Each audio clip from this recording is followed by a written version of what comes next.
Conservative MP for St Albans says Hertfordshire County Council should rethink plans to sell off Bradlett Aerodrome. If the deal goes through, it means developers Helio Slough will almost certainly get permission to build a huge rail freight depot on the site. Anne Main says she's concerned the council are just looking for a quick way to make some money. This piece of land, 300 acres of greenbelt, which we don't want built on, if we're going to sacrifice them at all, at any point in the future, it should be for the benefit of the local residents, maybe a new school or hospital or housing, but not a rail freight site. The insulation industry has warned that 10,000 jobs will be lost if the government goes ahead with reported plans to halve the scope of its energy efficiency scheme, ECO. It says the cuts will be spread around the country, mostly in small local firms. Ministers say details are being discussed. Hundreds of fish are being put into the River Ivel in Bedfordshire this morning. Chub, dace and bardell will be released into the river at Tempsford as part of the Environment Agency's plans to restore rivers in the region. Police in Milton Keynes are warning pubs to be prepared for an influx of Coventry City fans at the weekend. More than 6,000 Sky Blues supporters are expected to attend Saturday's match against the MK Dons. Our Milton Keynes reporter, Craig Lewis, has more. Police are expecting more than 6,000 Coventry City fans for tomorrow's clash with MK Dons. A message has been sent telling pub owners to contact police if large groups of Coventry supporters gather at their premises. Officers will be deployed throughout the day to deal with any football-related matters. The game kicks off at 3 o'clock. The weather turning into a bright and breezy day after any patchy rain clears away with a high of 11 Celsius. And get the latest news and sport online at bbc.co.uk/3counties. We're coming to towns and villages all across our counties. BBC Three Counties Radio's big tour of beds, hearts and bucks. I would say it's a vibrant, small market town. There's a twang in the accent. Didn't expect that. Really didn't. It's almost an Eastern brogue comes in. All this week in Leighton Buzzard. I've lived it all my life. I'm a proper Laytonian. The big tour of beds, hearts and bucks. BBC Three Counties Radio.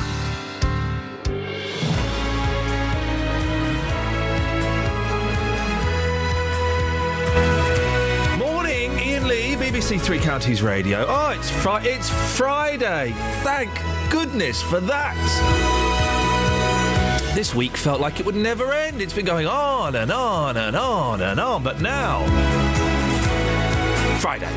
Busy show, then it's the weekend, all right? So, 3 more hours and we can all calm down and relax. Coming up in the next 3 hours, drivers are following their sat-navs onto the guided busway. Well, Tony Fisher's on the case, so what could possibly go wrong? Hemel shopkeepers are furious that roadworks are still damaging trade. Justin Dealey investigates. And we get up to speed with the case of a man who may be jailed for what his friends did. Oh, remember we spoke to, it was Joan, wasn't it, who's going to be evicted from her hospital bed today. We'll find out what's happening. Facebook.com/BBC3CR. You can send me a text 81333, start your text 3CR. But the question on everyone's lips is, who's going to be the first call of the day? Is it you? 08459 455 555. Across beds, hearts and bucks. This is BBC Three Counties Radio. Should we start with a song? Yes. Yes, why not? Why not? No better reason than I'm reading a book about the Supreme, so let's listen to them, shall we?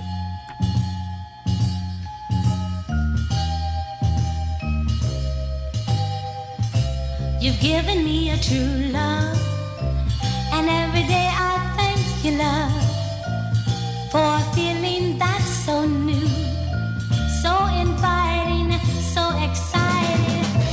Whenever you're near, I hear a symphony, a tender melody, pulling me closer, closer to your arms.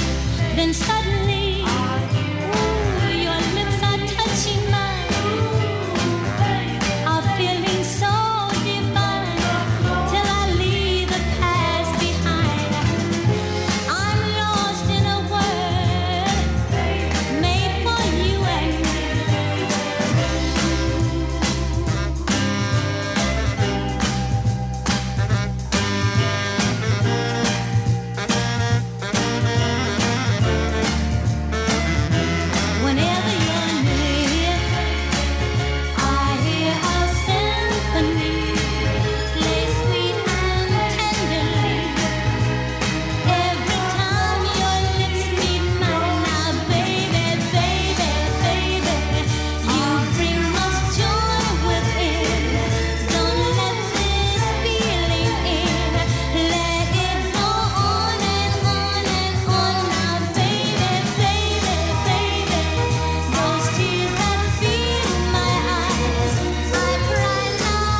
yes, we're all of the opinion here at BBC Three Counties, Diana Ross wasn't the greatest singer. She's kind of a little bit nasally, a little bit whiny. She had the attitude. That's the thing. She had what we now, the phrase that's overused, the X Factor on DVD. 08459 455 555. Now, ever since its grand opening in September, we were there. We've been hearing of problems on the Luton to Dunstable busway, the majority of which are down to drivers being divvies. Well, along with bumps and crashes, we've had reports of people blindly following sat-navs onto the track, which, being a track and not a road, then burst their tyres. And before you professionals start rolling your eyes at us amateurs, we're talking about HGVs as well. Yes. So is this just muppetry or a simple mistake anyone could make? Well, we sent our best driver. Well, a good driver. Well, we sent someone who drives to investigate. Let's see how Tony Fisher got on. Right, pulled over on Midland Road behind the station in Luton. I've set the sat-nav to go to Dunstable. I'm now going to start the engine, go down Midland Road, come to the traffic lights, and we have to turn left anyway, and see if it then asks me to turn up the guided busway. So we've come up to the turn left. The nice lady's telling me to turn left. I have no other way of turning. Lights are red. Right, lights going yellow, green. We're off.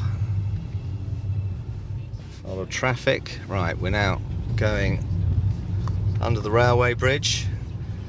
About to cross the guided busway. Now turn right. It's telling me to turn right. It's telling me to turn right. Turn left in 300 It's telling me to turn right. A6. It's telling me to turn right down the guided busway. It just told me to turn right down the guided busway. Go straight on. And now it's going to take me round the ring road and all the way round. But it did tell me to turn right down the guided busway. That is astonishing. It didn't look like it was going to do that on the map, but it did tell me to turn right. I think there's confusion at that point. I think the traffic system has changed, and perhaps you can turn right down another road, not necessarily down the busway, but it's telling you to go down the busway. That's astonishing. I'm now shocked. We can't turn around and do it again, but it's now telling me to go around the ring road. But that is astounding. That's astounding. Turn right in 200. Tony, I'm afraid, I know you'll be disappointed to hear this, Tony, but you didn't beat the world record for saying it's telling me to turn right. You're just 3 shy of the world record, but good attempt.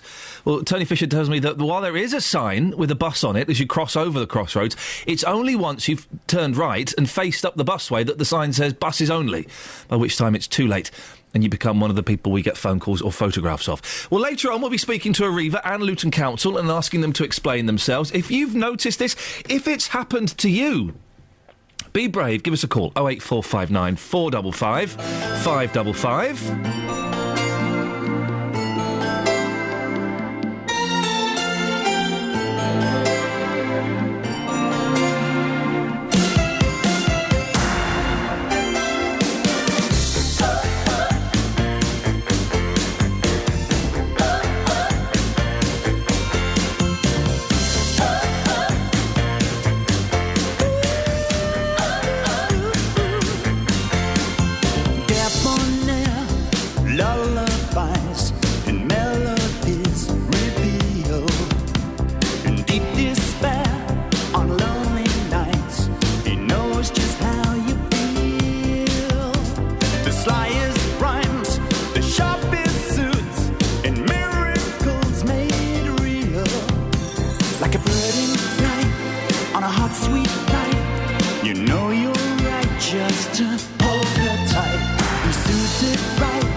Makes it out of sight, and everything's good in the world tonight.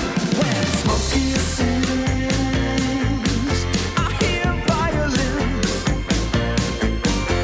When smoky sings, I forget everything. As she's packing the things, as she's spreading her wings, the front door might slam, but the back door it rings. And smoky sings.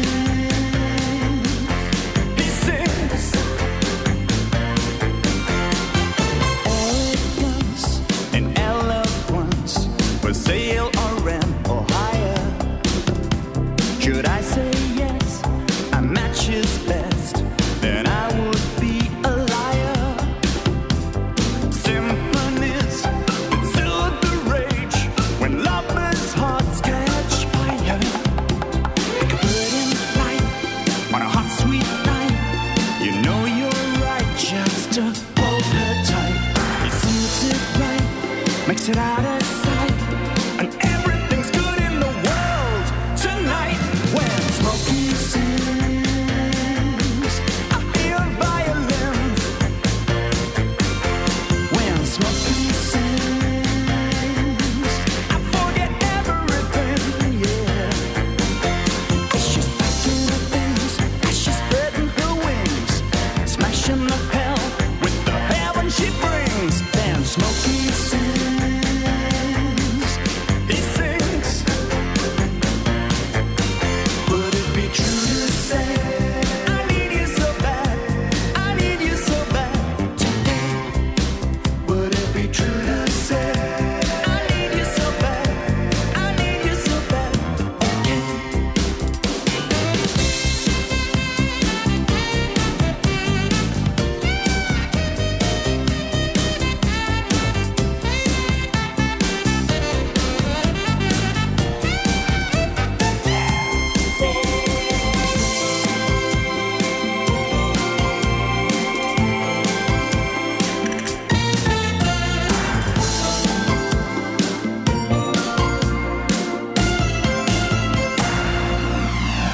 When Smokey sings,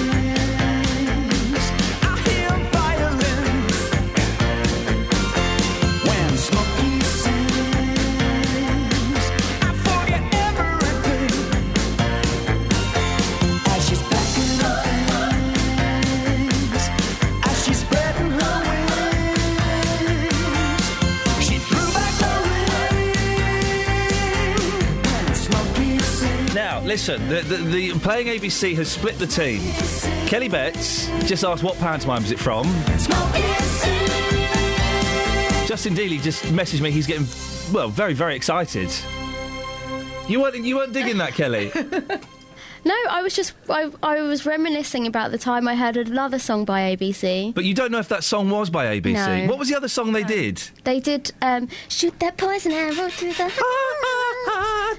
And something else. But you don't know what the other else thing is. It's the look. The look of love. That's the look. Who sang the song about 1, 2, 3, like taking candy from a baby? Who It's sang got the that? line ABC in it. It's not ABC. Oh, is that my confusion? Yeah. Who sang it though? It's so easy. Like taking candy. I'm so sorry you had to listen to that, but I have to deal with that every day. So, you can tell when I'm a little bit grumpy sometimes, can't you? It's because of those Muppets. Travel news for beds, cards and bugs. BBC Three Counties Radio. Everything's looking pretty good out there at the moment. Everything's very clear. The M40 cameras in particular. Speed sensor's not picking up any issues either. There are some roadworks going on today, though, that might cause delays in Ivor Heath. That's on Denham Road, where there are some temporary traffic lights around Bangers Road North. This is Alice Glossop, BBC Three Counties Radio. Alice, thank you very much. Bangers Road, eh? Huh? Oh, right, 6:16. It's Friday the 29th of November. I'm Iain Lee. These are your headlines on BBC Three Counties Radio. Sat-navs are leading drivers of cars and lorries to go onto the Luton to Dunstable busway. The government is planning to ask the big 6 energy firms not to raise prices again before the middle of 2015. Good luck with that. In cricket, England are 152 for 6 against the chairman's 11 at tea on the first day in Alice Springs. I don't know what that means, a chairman's 11 at tea? The weather becoming brighter as we go through the day with a high of 11 Celsius. 08459 455 555. BBC Three Counties Radio.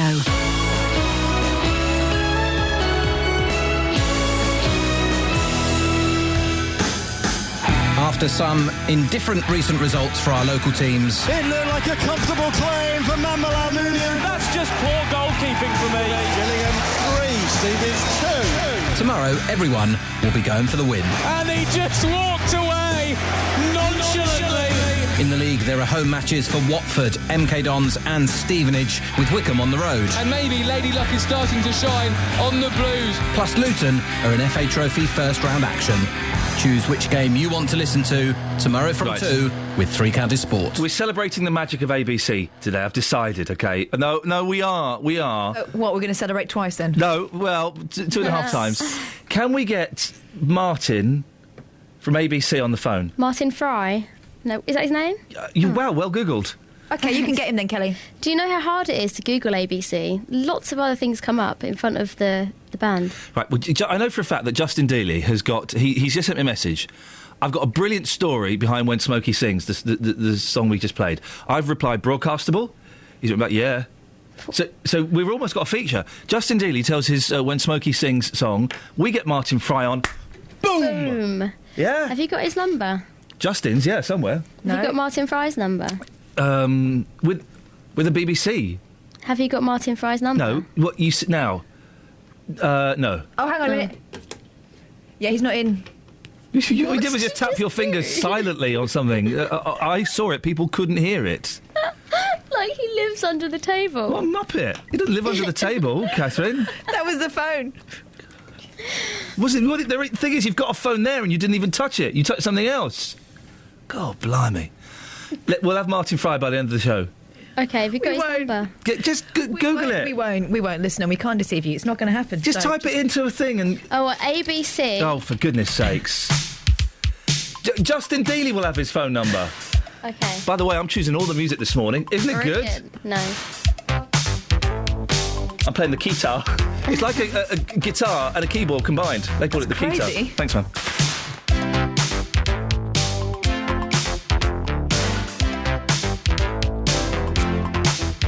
My baby, he don't talk sweet. He ain't got much to say. But he loves me, loves me, loves me. I know that he loves me anyway. And maybe he don't dress fine, but I don't really mind. 'Cause every time he pulls me near, I just wanna cheer. Let's hear it for the boy. Let's give the boy a hand.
I'm enjoying this. I've been given carte blanche.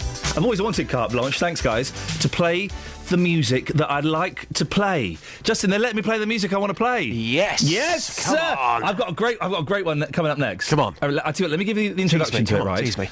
See if you can guess what this is. I know you're good. You know your tunes. Oh, yeah. So see if you can guess what this is. Right, have a quick listen. I'm going to play 2 seconds. Ready, steady, go.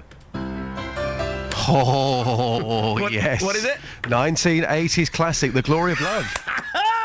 You see? Oh, beautiful. I see. I've got good taste. What I'm doing is we've got a computer here that's got all the records in the world. Well, 500 to be fair. Yeah, exactly. My jukebox has got 1 million. All right, mate. It's not the size that counts, it's the quality. No, it is the size. Why haven't we got your jukebox on this show? Because it's special to me. I'm not lending my jukebox to you. How rude. You'd ruin it. I'll ruin you in a minute. How rude. Now, so what I'm doing is I'm just typing in like a random letter into the artist. So I've just typed in P there. Search Peter Cetera, Glory of Love. Come up. Brilliant. Bosh. Yeah. Have some of it. Get in there. Can you tell us your ABC When Smokey Sings song? Yeah. Sorry? What now?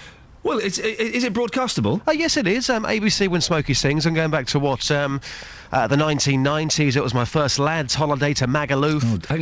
Right. Does it involve the band, ABC? Well, the song, the track. But it's not a story about the band? No, it's a story about the song. OK, we'll do it later? OK. Now, last month we told you how shopkeepers in Hemel were hopping mad about roadworks. I just thought it was about the band. No. OK. Can we do it sort of about 12:30? Yeah, if you want to, no problem. On the Nick Coffer Show? Yeah, no worries. Now, last month we told you how shopkeepers in Hemel were hopping mad about roadworks that were overrunning and killing trade. 2 councils, Dacorum Borough and Hertfordshire County, agreed it was terrible. But when we asked which one had the power to put a rocket under the construction company responsible, whose workers were frequently spotted reading the paper and walking their dogs, well, they both pointed the finger at each other. But they said the roadworks would definitely be gone by now in time for the Christmas rush. Justin, have the roadworks definitely gone by now in time for the Christmas rush? No, that is not the case. We were told by Hearts Highways on your show what they were going to do was remove all of the roadworks by mid-November so the Christmas trade could get started, and then they would come back next year. To be fair, Ian, this whole project has been an absolute disaster. Now, since Hearts Highways appeared on your show, Dacorum Borough Council sent the residents there and also the shopkeepers a letter saying that the roadworks would be removed by today. So we have seen that letter. I was down the Old Town yesterday talking to one of the traders, Fiona Rolls, and here's what happened. Well, Fiona, we're standing on the High Street at the Old Town in Hemel. These roadworks are meant to be removed by close of play on Friday. Just describe to our listeners what you can see.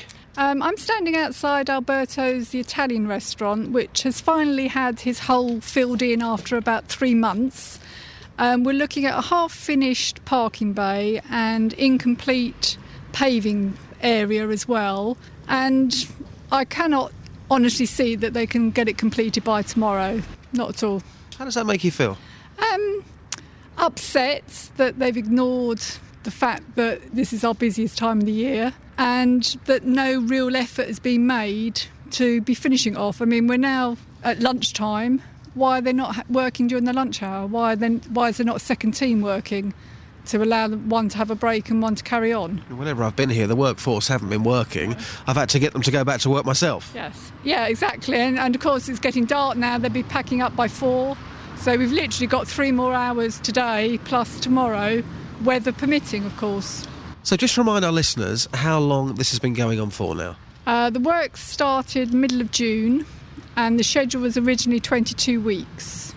So we're now, I think, about 3 or 4 weeks over that deadline, and of course there's still at least a third to be done. The public think the Old Town is closed, that's the problem. Since this has started, have you lost thousands rather than hundreds? Hard to quantify, but I would say it is approaching that now. Only this week, Monday, I had a customer in who was bringing a friend to my shop for the first time. They got caught in traffic at the bottom and after 20 minutes gave up, so I haven't seen the friend, so a potential new client that I lost. You are so desperate, like the traders here, for your Christmas trade.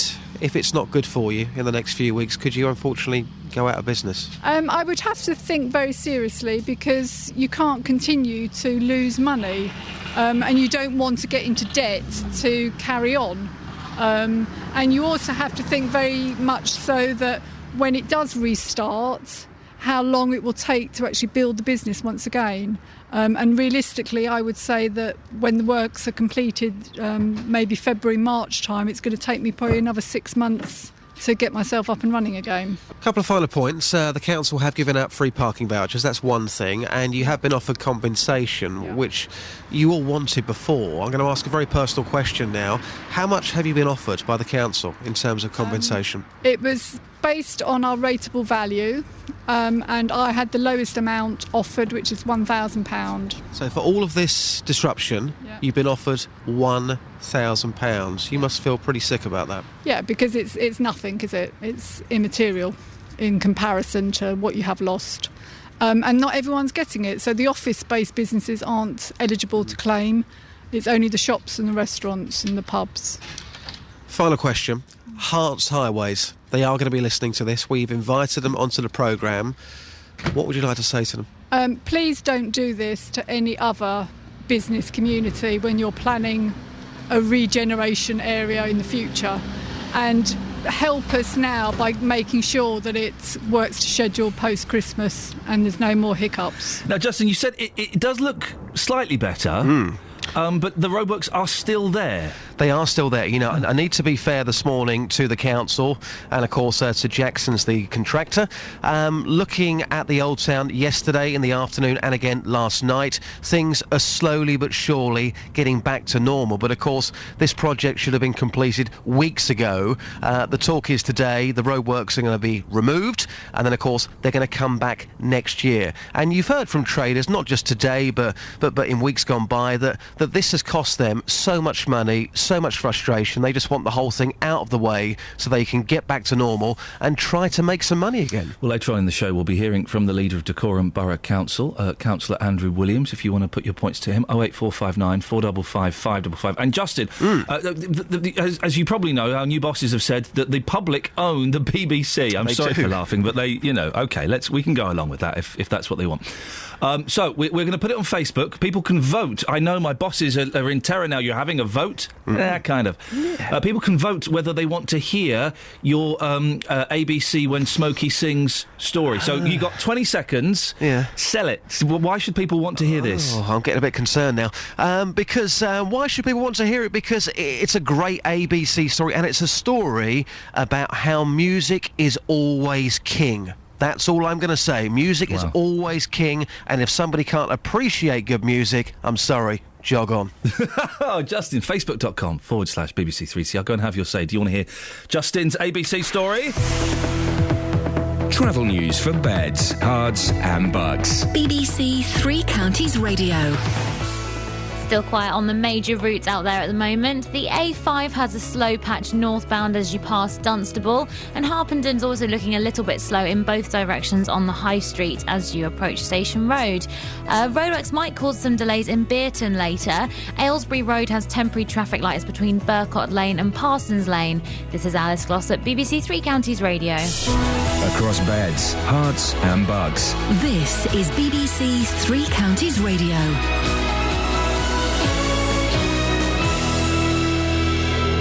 It's 6:30, I'm Jane Killick. Bus drivers say something needs to be done to prevent people driving down the Luton to Dunstable busway before someone gets hurt. They say lorries and cars are ending up on it by mistake. The government's planning to ask the big six energy firms not to raise prices again before the middle of 2015. That's unless there's a significant move in wholesale energy costs. The family of a Luton man jailed for 18 years for his part in the Birmingham riots say they will continue their fight against his sentence. Wayne Collins-Taylor takes his appeal to the High Court 1 week from today. The weather, cloudy this morning but turning brighter this afternoon with maybe some sunshine, a high of 11 Celsius. On to sport, and in the European League, Tottenham Hotspur secured a 2-0 win against Tromsø in Norway. Swansea lost 1-0 at home to Valencia, but they only need one more point to go through. Wigan were beaten 2-1 at home by Zulte Waregem. MK Dons manager Carl Robinson is asking supporters to help the team get through their sticky patch. The Dons come up against Coventry this weekend at Stadium MK, with the visitors expected to bring nearly 8,000 fans. Robinson wants his own supporters to help his side. This is difficult at the moment for us all. We don't want to be where we are. We may lose, we may draw, we may win Saturday. that's in the hands of what we do at 3 o'clock. Listen, the preparation will be as good as it always is, but we need you just for this period of time. Get us over the line, get us through games. In late loan deals yesterday, MK Dons loaned striker Isel McLeod to Northampton and defender John Ostermbo to Tranmere. Earlier, the Dons signed Barnsley winger Dale Jennings. Luton Town are being loaned defensive trio Alfie Mawson, Joe Davis and Pelly Ruddock from Brentford, Port Vale and West Ham, respectively. Meanwhile, the Hatters loaned JJ O'Donnell to Hyde and Jim Stevenson to Dartford. In the Championship tomorrow, Watford are at home to Yeovil. In League Two, Wickham are at Dagenham, and there are FA Trophy ties for Luton, St Albans, Arlesey and Chesham. Plans for a breakaway European club rugby union tournament have received a blow after France's top clubs changed their minds. They have now voted to stay in the Heineken Cup. BBC Three Counties News and Sport. I'll be back with a full bulletin at 7. Call 08459 455 555. See, here we go. Counties Radio. So, going to be looking at the papers in a minute if Catherine Boyle ever comes. Have you finished coughing? Just about. Go on, have a Quality Street. That'll sort it out. 08459 Sorry. 08459 455 555 is the telephone number if you want to take part. I'm particularly keen. I found an interesting story here. We'll do it in a second. I'm particularly keen to hear from you if you're ginger. I've got 2 ginger nephews. Does that count? Well, how old are they? Babies. Too young. Oh. I want someone to phone up if they're ginger. I want to talk to them. 08459 455 555. I'm choosing all the music today, and boy, I'm choosing good music. Don't cry. I know it's a great. Quite romantic, though, isn't it? I know. Shall I put my top back on, or? Oh, I wish you would. Put the light on as well. Oh dear. Tonight it's very clear as we're both lying here. There's so many things I wanna say. I will always love you. I would never leave you alone.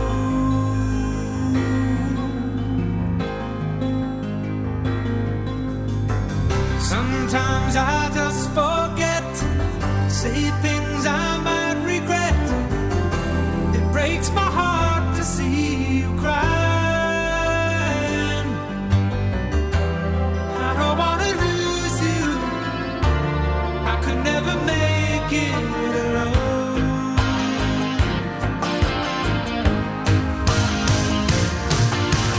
I am a man who will fight for your honor.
that's a powerful song, isn't it? Isn't it powerful? Do you know what I really love about that? Go on. Key change. Oh.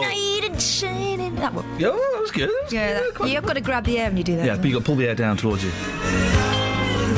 Right, Iain Lee, BBC Three Counties Radio. Catherine Bowles over there. Hello. Don't give her any attention. Just makes her worse. Now, I asked for a ginger person to call in. Dennis and Dunstable, are you ginger? I don't know. I've been bald for so long, I've forgotten what colour my hair was. Well, we've got Liz in Luton. Hello, Liz. Hi there. Now, you are ginger. Well, I am naturally ginger. It has a little bit of enhancement these days. Oh, how do you... In what way do you enhance it? A well-known chemical product bought on the high street. I see. Grecian 2000. Well done. Now, listen, have you suffered abuse for being ginger? I got teased a lot, yes, and you can't be anonymous. How did it make you feel when you were being teased? When I was younger, it was a problem. I think as I've got older, I just think, well, I've got something that nobody else has got.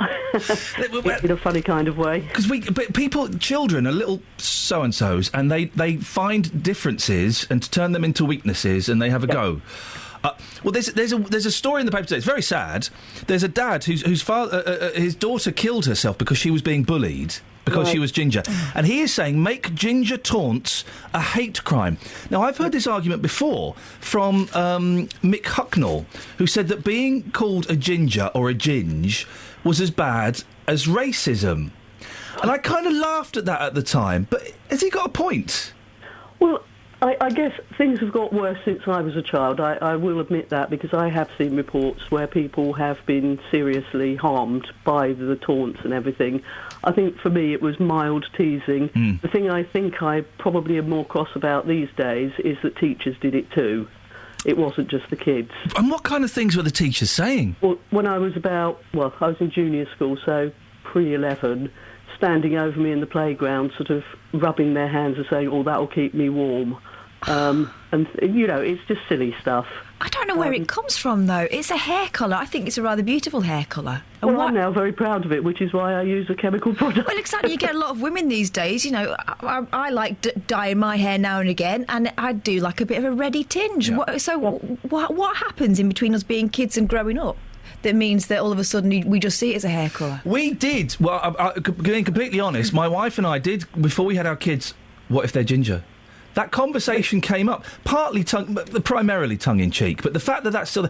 Who's that silly gobby woman who bangs on and winds everyone up the wrong way? Katie. Hopkins. Because she came out and said that it's almost impossible to love a ginger baby. That's ridiculous. That's horrible. Well, she does it so that you and I end up talking about her on the radio, so in a way she's winning. But do we need... I mean, it says here... where is it?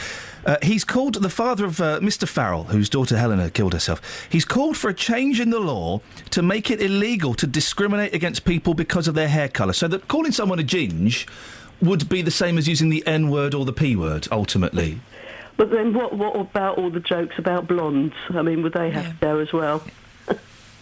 Well, it's a good point. Liz, I appreciate your call this morning. Thank you very much. That's okay. There we go. 08459 455 555. It's an interesting one. I've always kind of been a bit, get over it. But this reading in this story, she was being bullied on other levels as well. But that seemed to be a key factor. This beautiful girl, look, she's stunning. And she was found dead, and her dad's calling for a law in the change to make it illegal to discriminate against people with different hair colour. I don't know. Is that a step too far? Is that taking things too far? The N word and the P word, yeah, of course, we don't want that kind of stuff. But ginger, I don't know. I think as adults we forget how bad it is when you're a kid. Yes, we do. And how things like that can make your life an absolute misery. 08459 455 555. I'm keen to hear your thoughts on this. Dennis, you've joined us. Good morning. Good morning, Dennis. Little girl next door she's got beautiful auburn hair. Yes. Not ginger. It's the darkish red. She looks absolutely glamorous. She's only a youngster. I don't hate anybody insult her, believe you me. But people do, don't they? I've done it when I was younger. Yeah, well, I was blonde when I was young, and I get you think I'm a fairy. Do you ever consider wearing a wig? If I was completely bald, I got a friend who's bald. He went bald at about 20, and he has a collection of comedy wigs. Doesn't wear them, doesn't wear them seriously. No, doesn't wear them seriously. But every now and then you'll go around his house and he'll just have like this big sort of blonde bouffant on, or a perm, like a kind of wet cut perm. Would you ever do that, Dennis? I have done on holiday actually. Yeah. for comedy when we had to get dressed up as ladies, and I found a beautiful wig. I can't remember what colour it was now, but I've got a photograph somewhere. Dennis, you sound like you're enjoying that a bit too much. No, I had some fun. The funny thing was, the lad who won the contest, was an ex-Royal Marine, just come out of the Marines. There was a Chinese lad there as well. And a German fella who had a beard, but he was dressed up as a lady. So there you go, multinational transvestism. That's wonderful. Oh, hang on a second. Bill's on the line. Morning, Bill. Good morning. Bill, are you ginger? Yes. Do you think we should make it more of a serious charge if you call someone ginger? It would be the same as racial discrimination? No, God, no. Do you think we're maybe being a little bit too serious about this? Yeah. Where are you calling from, Bill? Is it 1983? Bevan. Not a clue. Bevan. Not a clue. We've only got about 30 seconds for the papers, Kath. OK, quickly then. New fathers to win right to share year's parent leave. Fair enough. Right. That's on the Times. Daily Telegraph. Hang on, let's get Dennis, literally one word on that story, please. What? One word. A word. Good. Excellent. The Daily Telegraph, national shame of dementia diagnosis. Less of half of those suffering from the condition are officially recognised by the NHS. Dennis, one word. Well, one word, Dennis. Yep, sorry. He's sorry. OK, yep. There you go. Man who threw away £5 million on the hard drive of his old laptop. Daft. Anything else? Big freeze to last 3 months, says the Daily Express. Dennis? Yes. Travel news for beds, cards and bugs. BBC Three Counties Radio. Harpenden is still looking slow on the sensors. That's in both directions on High Street as you approach Station Road. There are queues northbound as well. In Bricketwood, the North Orbital is heavy at the M25 junction 21A roundabout. Some roadworks that will cause some delays later in Milton Keynes. The A5 Fenny Stratford bypass has a lane closed for junction improvements on the roundabout. Public transport has no reported problems. This is Alice Glossop, BBC Three Counties Radio. Alice, thank you very much. 6:45, Friday the 29th of November. Do give us a call if you're ginger, or if you've got friends and family who are ginger. Should we be a little bit more, I don't know, serious about it as a form of insult? We should categorise it the same as the P and the N word. Almost racial abuse. 08459 455 555. We'll get to those calls in a bit. In the meantime, these are your headlines on BBC Three Counties Radio.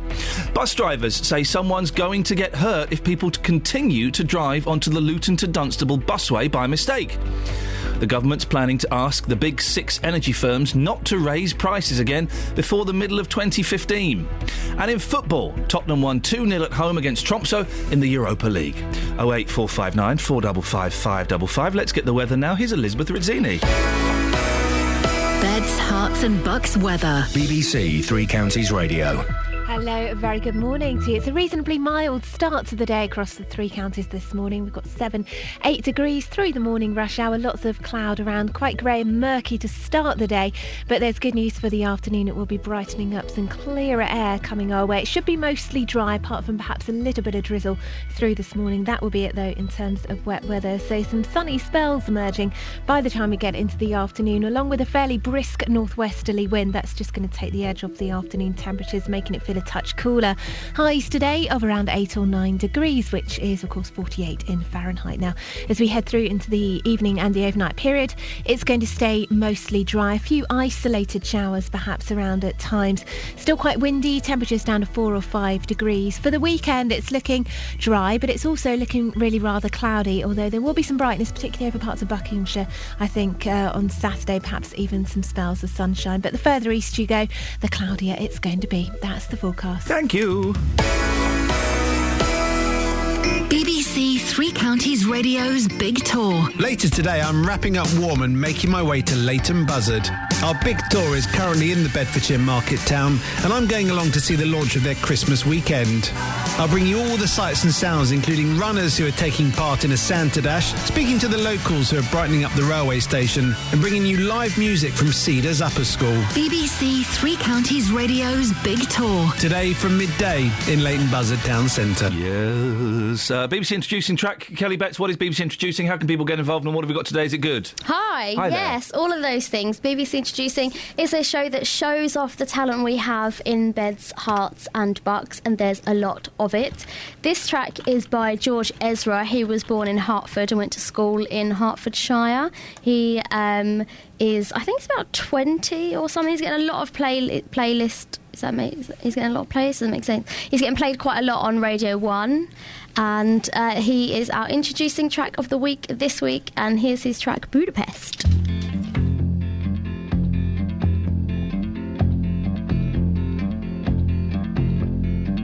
My house in Budapest, my hidden treasure chest, golden grand piano, my beauty focus EOU. Ooh, you, ooh, I'd leave it all.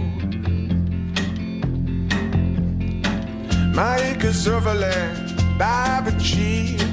It may be hard for you to stop and believe, but for you, ooh, I'd leave it all. Ooh, for you, ooh, I'd leave it all.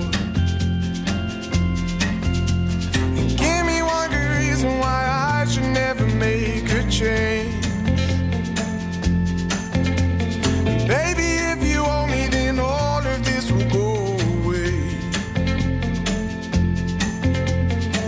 My many artifacts, the list goes on. If you just say the words, I'll up and run onto you. Ooh, I'd leave you do. Over you. Ooh, I'd leave you do. Why I should never make a change. Baby, if you owe me, then all of this will go away. Give me one good reason why I should never make a change. Baby, if you owe me, then all of this will go away.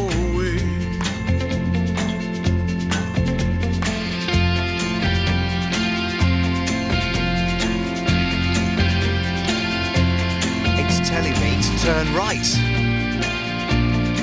It's telling me to turn right. Oh, I want to touch, I want to feel.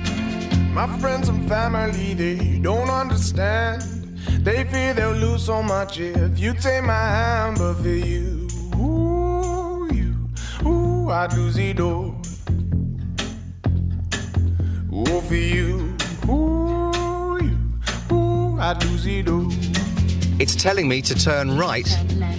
Give me one good reason why I should never make a change.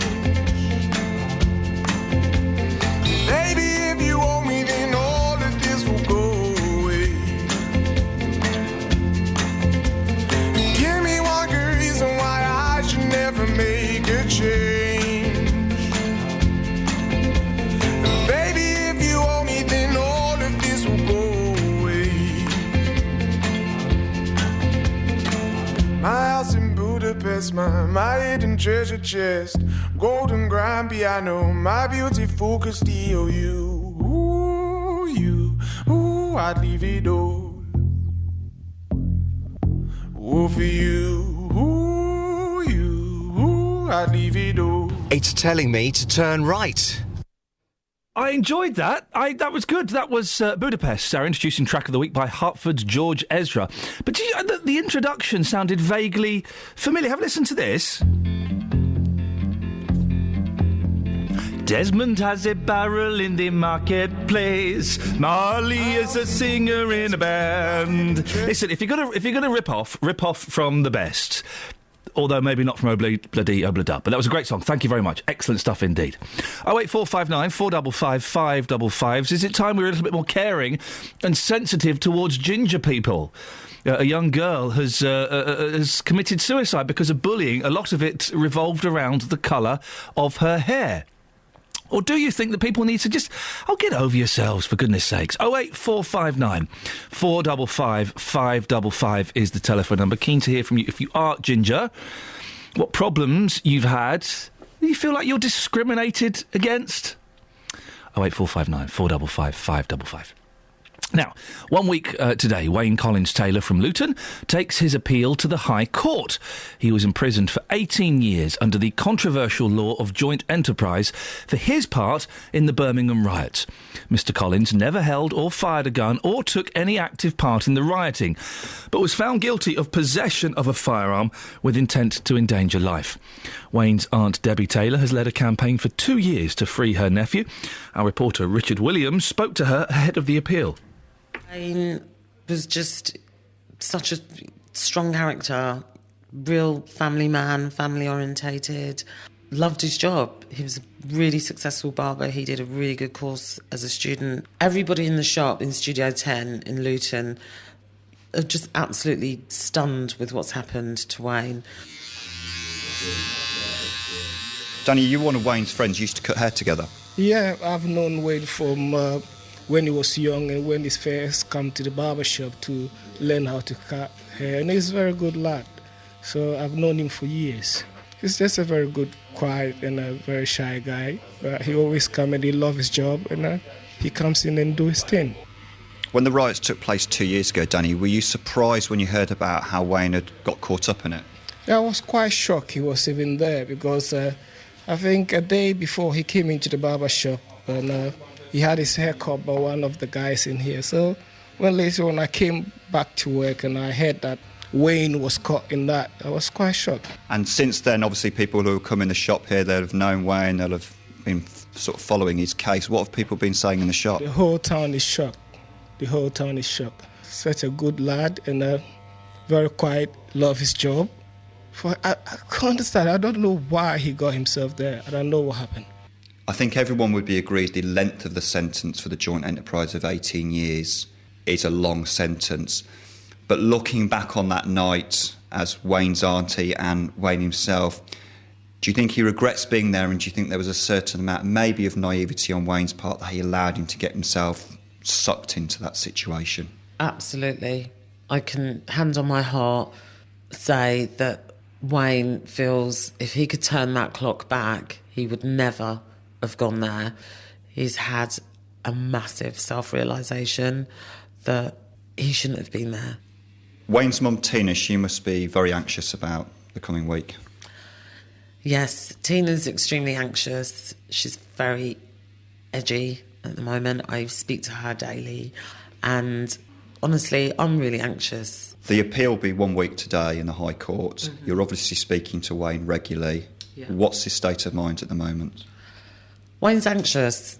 We can hope, but like I said, I won't ever give up. The most shocking thing about the whole case and what's happened to Wayne is 18 years does not justify his actions. I read and I see in the news these high-profile cases of individuals who have murdered their own kids, raped, abused, and they get less. So if that's the UK justice system, I'm totally confused, and they're hugely contradictory, because it's not right to put somebody away for 18 years for merely being on the streets when there was unrest, because the whole of those streets that night, including in London, in Tottenham, and the whole of Birmingham and other cities, where are all the others that were on the streets?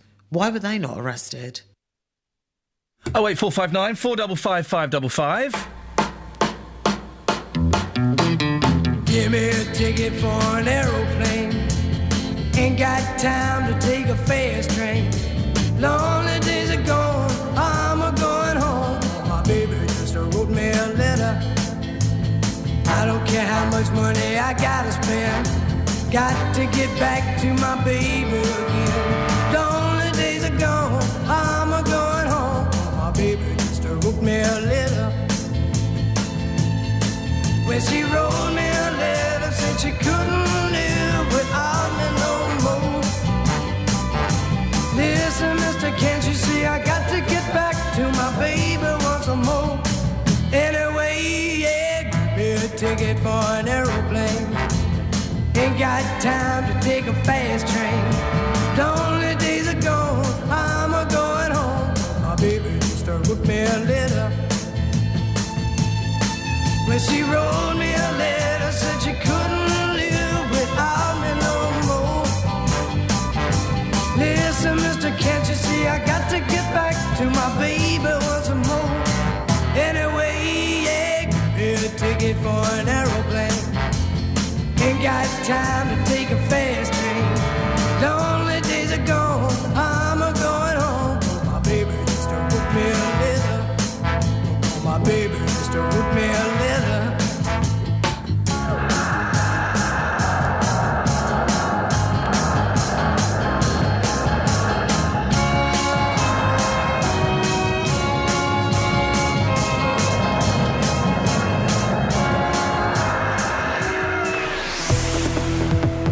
Travel news for beds, cards and bugs. BBC Three Counties Radio. The M25 anti-clockwise starting to look heavy at junction 24 for Potters Bar. In Bricketwood, the North Orbital is moving slowly at the M25 junction 21A roundabout.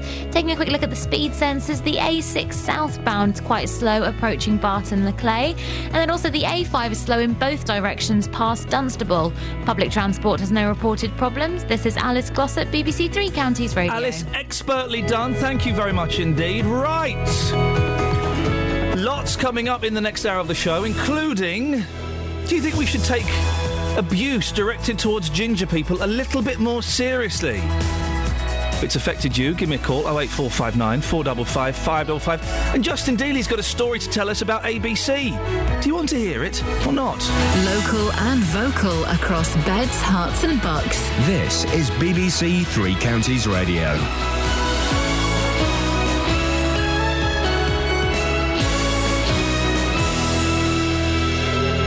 It's 7 o'clock. I'm Jane Killick. The headlines. Cars are straying onto the Luton to Dunstable busway. Roadworks at Hemel Old Town due to be gone by the end of the day. And hundreds of fish being introduced into a river in Bedfordshire. BBC Three Counties Radio. Bus drivers say something needs to be done to prevent people driving down the Luton to Dunstable busway before someone gets hurt. They say lorries and cars are ending up on it by mistake and sometimes because their sat-navs direct them along it. Tony Fisher spoke to these bus drivers. Well, I was coming from Chorley and I see a car on the other side. On the busway? Yeah. Over a 5-day period, you'll probably get one a day for 4 days. There's one up there this morning. Changing his tyre because it blew his tyres out. It's got to be sorted because someone's going to get hurt. The political battle over rising energy bills is set to intensify, with the government and Labour both attempting to seize the initiative. The big six energy firms have been asked by ministers not to put up prices for consumers before the next general election, assuming there isn't a rise in wholesale gas and electricity costs. At the same time, the Labour leader Ed Miliband will claim that if elected, he'll launch the biggest shake-up of the energy market since privatisation. The Conservative MP for St Albans says Hertfordshire County Council should rethink plans to sell off Radlett Aerodrome. If the deal goes through, it means developers Helio Slough will almost certainly get permission to build a huge rail freight terminal on the site. Anne Main says she's concerned the council were just looking for a quick way to make some money. This piece of land, 300 acres of greenbelt, which we don't want built on, if we're going to sacrifice them at all, at any point in the future, it should be for the benefit of the local residents, maybe a new school or hospital or housing, but not a rail freight site. A report on plans to revive the town centres of Britain says the scale of work required could be compared with the rebuilding carried out after the Second World War. The report says existing high streets contain too many shops and new sources of funding will have to be found to redevelop them. The roadworks in the Hemel Hempstead Old Town are due to be suspended today. The £1.3 million scheme to put in a one-way system will resume in the new year, allowing shopkeepers to take advantage of Christmas trade. Shopkeeper Fiona Rolls says she's been offered compensation for the disruption. It was based on our rateable value, and I had the lowest amount offered, which is £1,000. It's nothing, is it? It's immaterial in comparison to what you have lost. Hundreds of fish are being put into the River Ivel in Bedfordshire this morning. Chub, dace and barbel will be released into the river at Tempsford as part of the Environment Agency's plans to restore rivers in the region. And in football, MK Dons manager Carl Robinson is asking supporters to help the team get through their sticky patch as they play Coventry this weekend at Stadium MK. The weather turning into a bright and breezy day after any patchy rain clears away with a high of 11 Celsius. And get the latest news and sport online at bbc.co.uk/Three Counties. Thank you, Jane. BBC Three Counties Radio's big tour of beds, hearts and bucks. All this week in Leighton Buzzard. It's retained its market town character, which is important to me. It's a great community, everybody's welcome. Well, market day is a good day, market day, get together, yeah. And it's just got a nice feel about it, actually, and I wouldn't want to live anywhere else. The big tour of beds, hearts and bucks, all this week in Leighton Buzzard. BBC Three Counties Radio.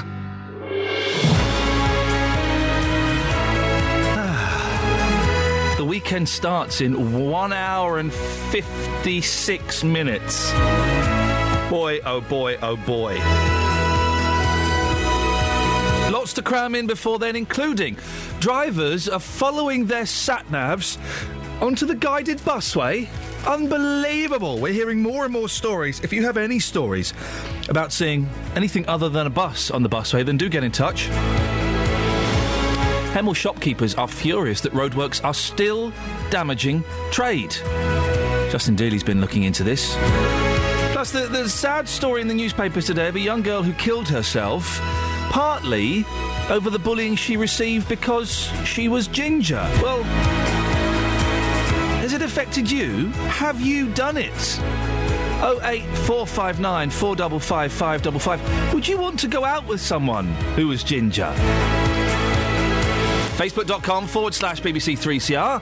You can send me a text, 81333, start your text 3CR, or you can give me a call, 08459 455 555. Across beds, hearts and bucks. This is BBC Three Counties Radio. Also,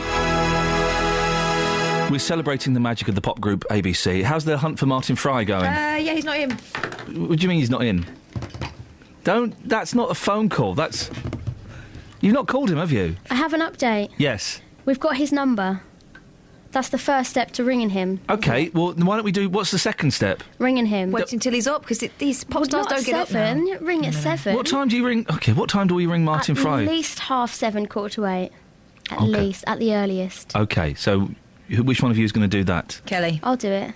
OK. Like, hi, is that Martin? I'm so sorry to call you. Don't practice You'll it. never guess what. We're talking about ABC. Ian is a big fan. Are you free to cut? You're not. Oh, bye. Let's hang up. Oh, well, thanks for pretty trying much how it anyway. goes. Cheers for trying. No, hang on a minute, you didn't try. That was just you practising. I was practising. Well, warming up. OK, we'll have them on before 9 o'clock, though, yeah? Hopefully. Excellent stuff indeed. There you go. And if you want to hear Justin Dealey's ABC story, then I don't know why. I'm worried. It involves lads on a holiday island. That's the thing. I've heard some of his Magaluf stories. I don't know whether they're suitable. Yeah, I would like to keep this job. I've heard the story. Yeah.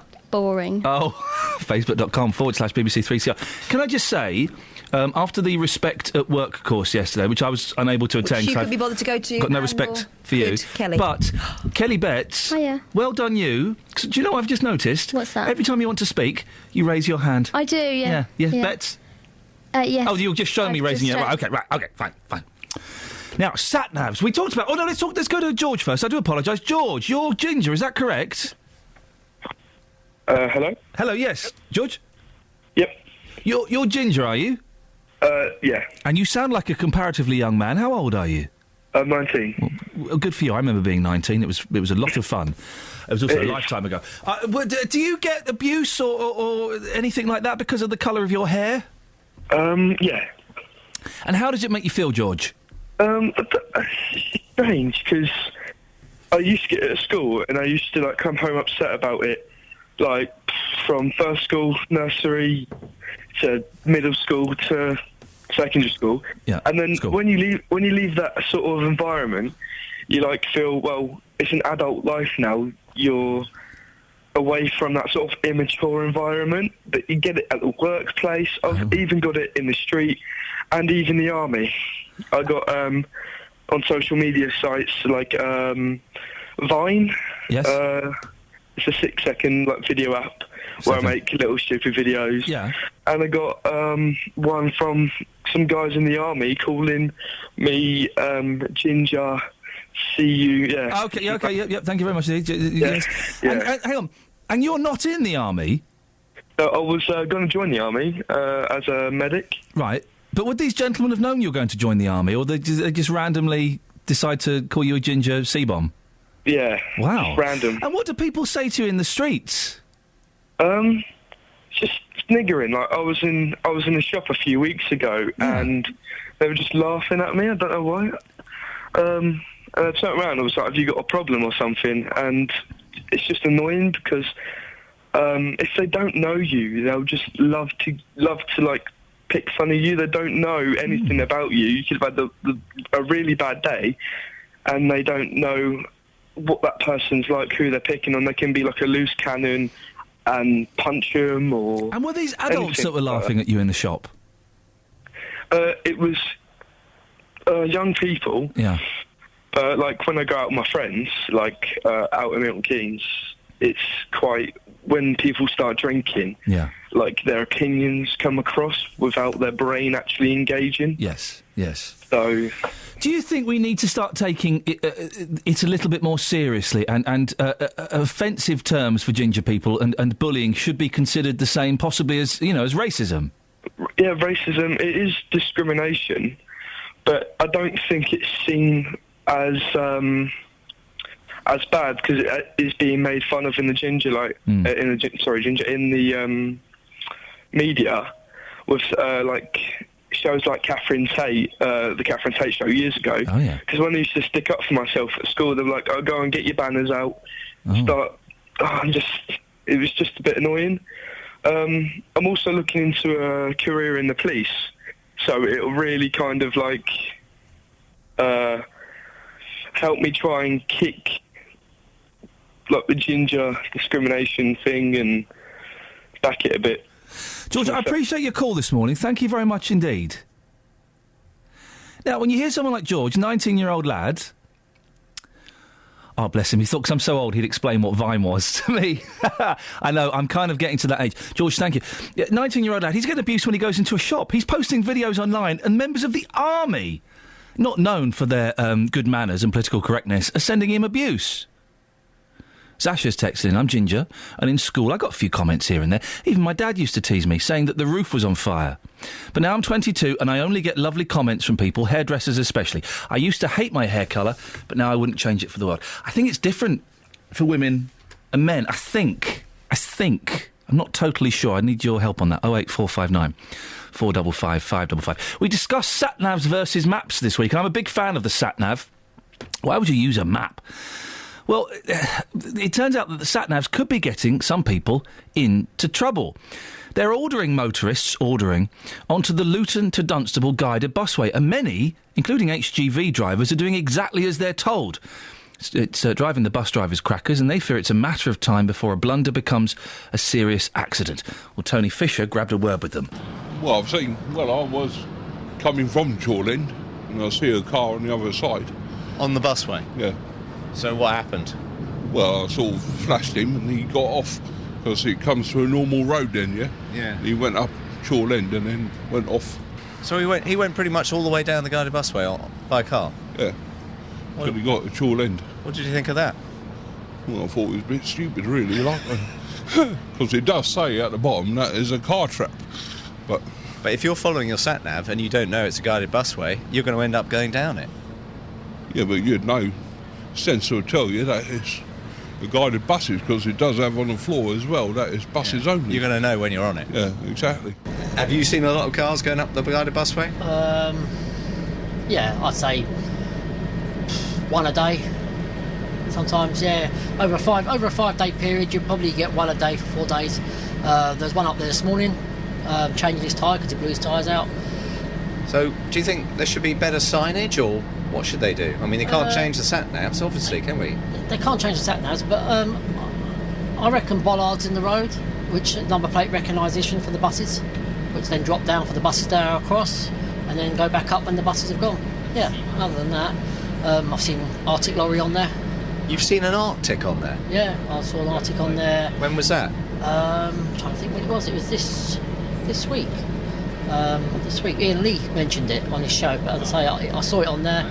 Foreign driver again got on at Sainsbury's in Dunstable and basically was trying to reverse off because he knew where he's gone wrong and he's trying to get his Arctic lorry off the busway. I passed that.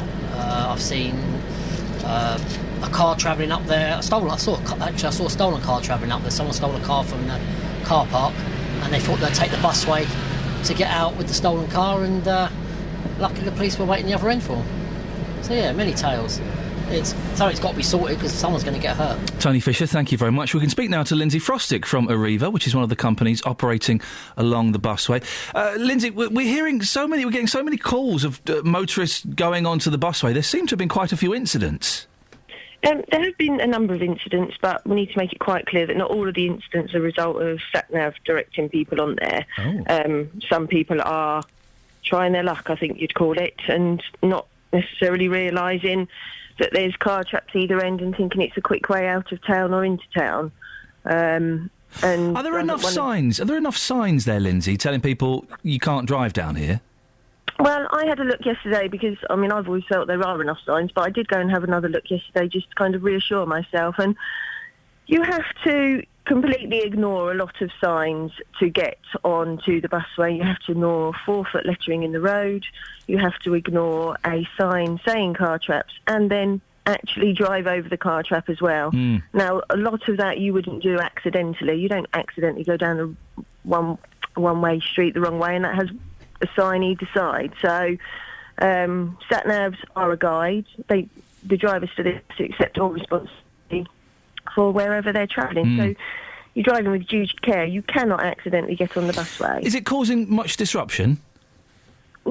Overall, no, it isn't. There's been a couple of incidents where some drivers had to be bibbed off, but as soon as you've got a bus coming behind you at a relatively fast speed, you should get out of the way. And generally, we don't see them people again. And people who have caused damage or have to be rescued off it, they are then being followed up to seek those charges back because it's not permitted to drive on there under any circumstance. Lindsay, we've also heard of some of the wheels coming off of the guided buses. Why is that happening?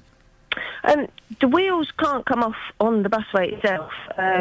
There has been wheelies knocked on a hiker when it's on road. If you've kind of got access to stop with a poorly parked car, you might hit your wheel. We haven't had a huge number of incidents, considering there are, I don't know how many buses are on the busway. Quite a lot. We haven't had to go out and rescue a bus in the busway to replace a guide wheel, and I don't believe anyone has to do that because once... Lindsay, I'll let you go because the line's not great. Maybe we'll talk about the numbers of people that are using the busway next time because I'd like to get your say on that. But thank you very much, Lindsay Frostick from Arriva. This is BBC Three Counties Radio. Let's get the travel news now with Alice Glossop. Travel news for beds, cards and bugs. BBC Three Counties Radio. The M25 anti-clockwise looking heavy in the roadworks at junction 24 for Potters Bar. Also slow now around junction 16 for the M40. In Bricketwood, the North Orbital is still struggling at the M25 junction 21A roundabout. And on the speed sensors, Watford's a bit busy on Stevens Way, just approaching the M1 junction 5. Public transport has no reported problems. This is Alice Glossop, BBC Three Counties Radio. Thank you very much. 7:16, Friday, the 29th of November. I'm Iain Lee. These are your headlines on BBC Three Counties Radio.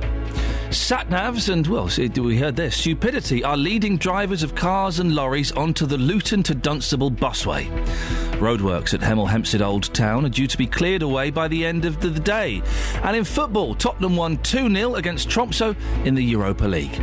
The weather today becoming brighter as we go through the day with a high of a lovely and warm 11 Celsius. Ooh, toasty! BBC Three Counties Radio.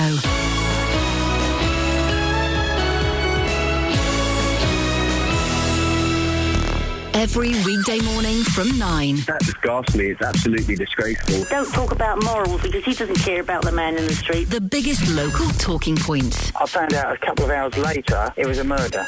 But over the phone, they phoned me up and told me. I don't know why you're picking on that man. The JVS Show. I feel it's out of place in this country. Let me be really frankly honest with you. Local government and government are doing a good job-ish. I never call in, but I feel so passionate about this topic. The JVS Show. Weekdays from 9. BBC Three Counties Radio. 08459 455 555. Let's go to Facebook where people have been voting on whether they'd like to hear J-Dog, Justin Dealey's story about the song When Smokey Sings by ABC. We played it earlier on. It's a cracking record. And J-Dog said, I've got a great story about that. I assumed it was a story about the band, but it wasn't.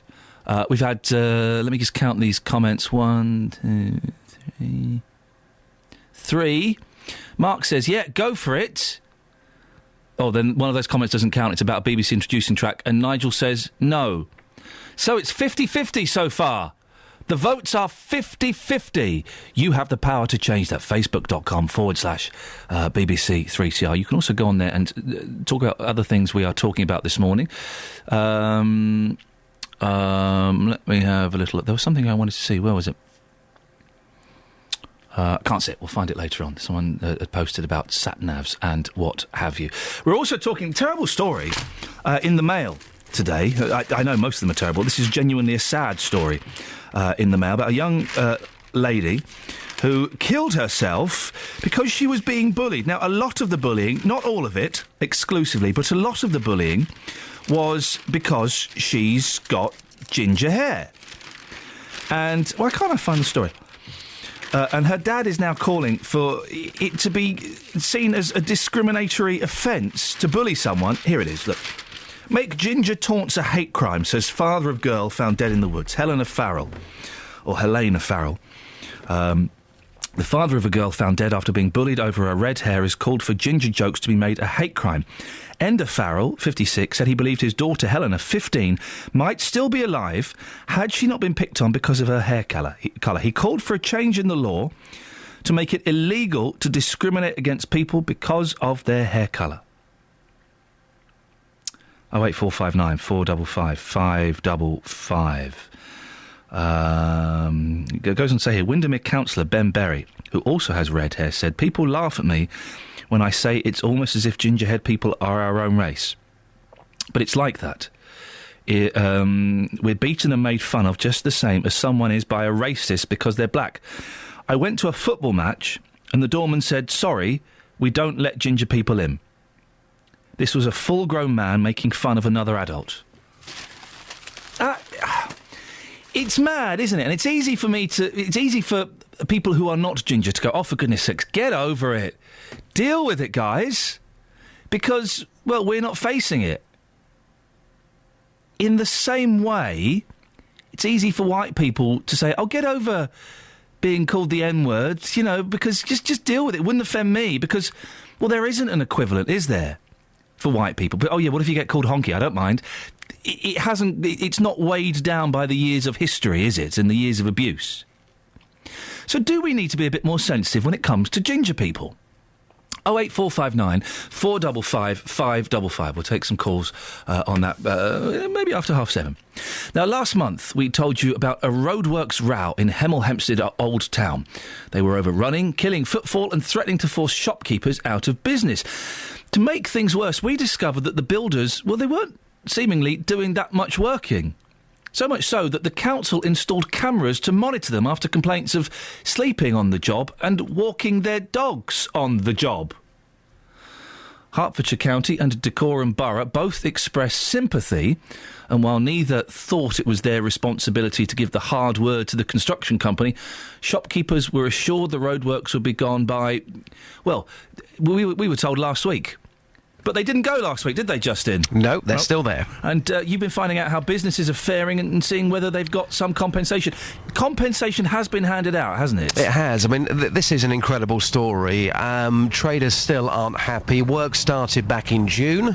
It was meant to take 22 weeks, but what's happened is the work hasn't been completed. So the idea now is to remove those roadworks, we were told, by mid-November, so the traders could carry on with their Christmas trade, which of course is crucial to them, and then work would then restart next year to eventually complete this project. So we were told on your show only a few weeks ago the roadworks would be removed by mid-November. I was there yesterday. I saw a letter that the traders have received from Dacorum Borough Council that said the roadworks would be cleared by close of play today. Okay. Now, I was there yesterday talking to local trader Fiona Rolls, and she described what she could see on the Old Town High Street. We're looking at a half-finished parking bay and incomplete paving area as well, and I cannot honestly see that they can get it completed by tomorrow. Not at all. How does that make you feel? Upset that they've ignored the fact that this is our busiest time of the year and that no real effort has been made to be finishing off. I mean, we're now at lunchtime. Why are they not working during the lunch hour? Why is there not a second team working to allow one to have a break and one to carry on?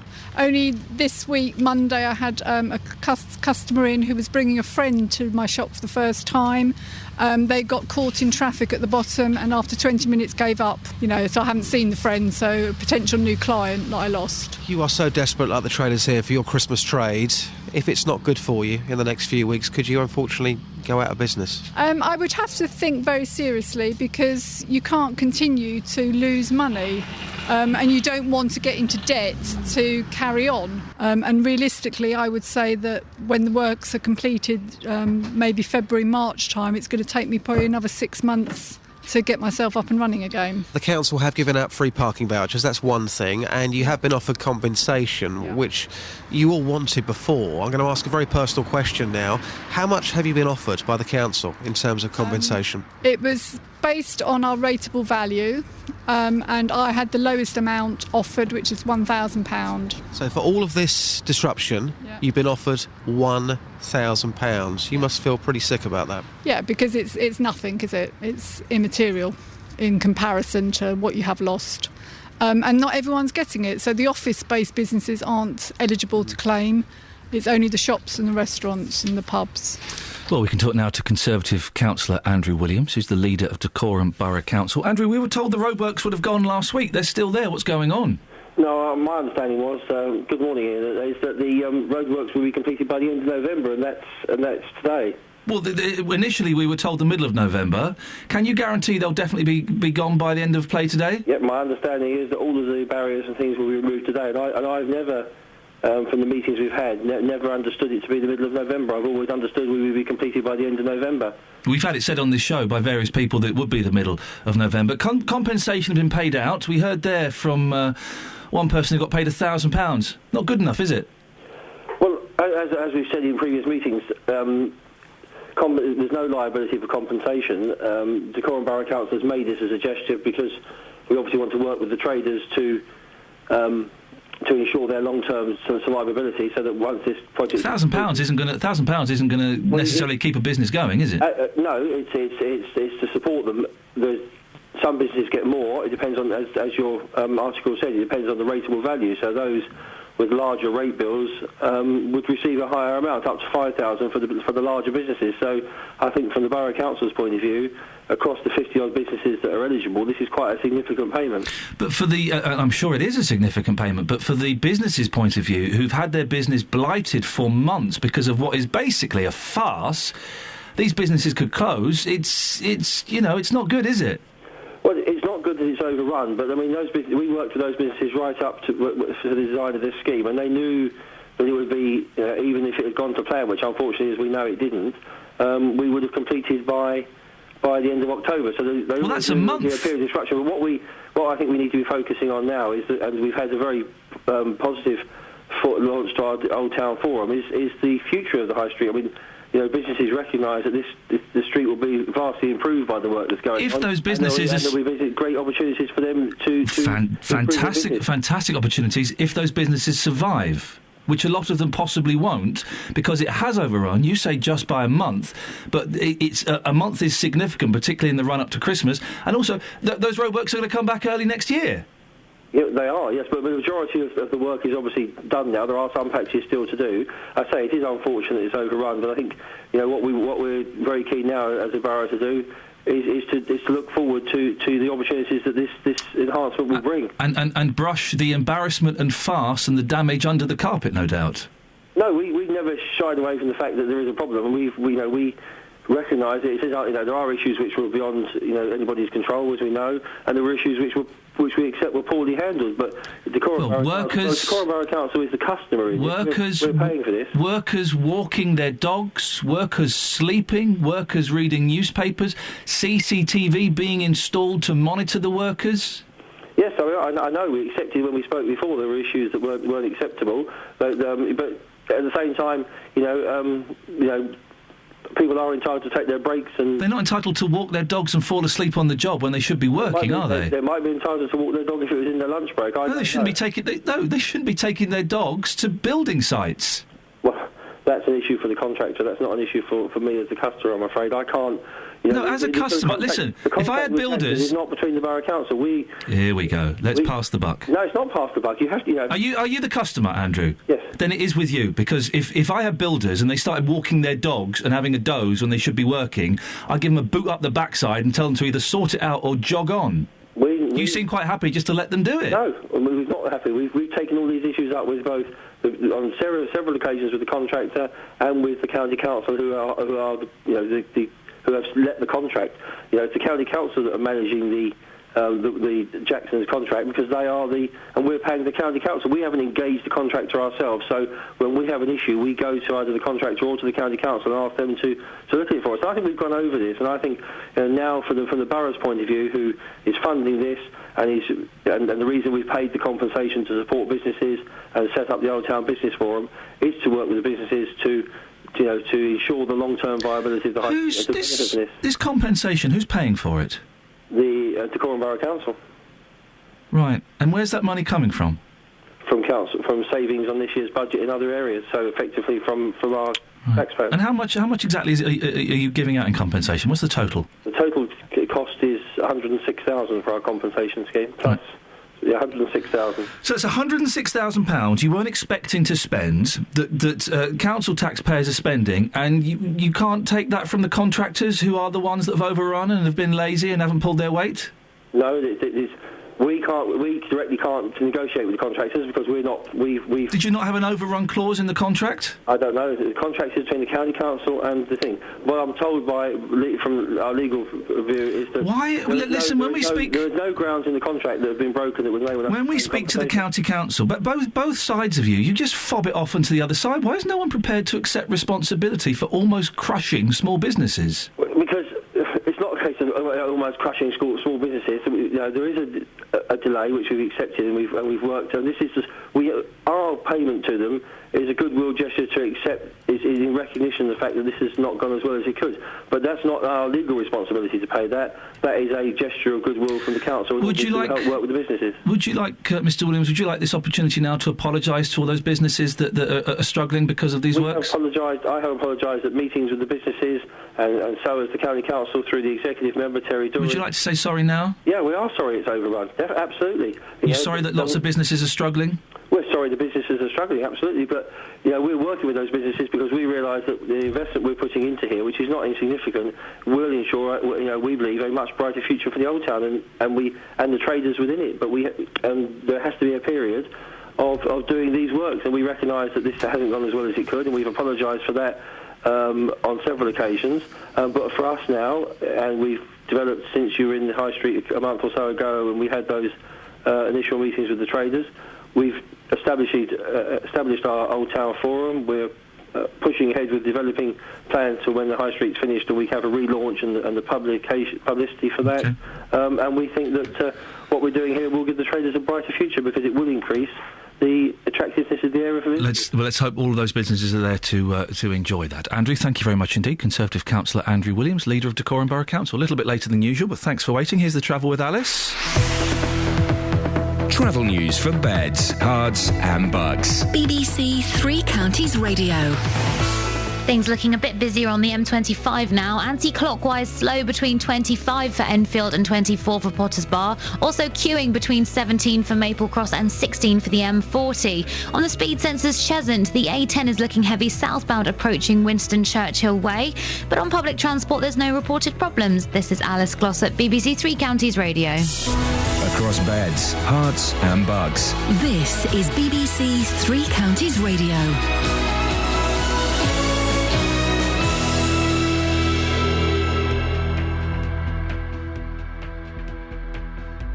At 7:32, I'm Jane Killick. Bus drivers say something needs to be done to prevent people driving down the Luton to Dunstable busway before someone gets hurt. They say lorries and cars are ending up on it by mistake. The roadworks in the Hemel Hempstead Old Town are due to be suspended today. It's to allow shopkeepers to take full advantage of the Christmas trade. A family of a Luton man jailed for 18 years for his part in the Birmingham riots says they will continue their fight against his sentence. Wayne Collins-Taylor takes his appeal to the High Court 1 week from today. The weather, cloudy this morning but turning brighter this afternoon with maybe some sunshine, a high of 11 Celsius.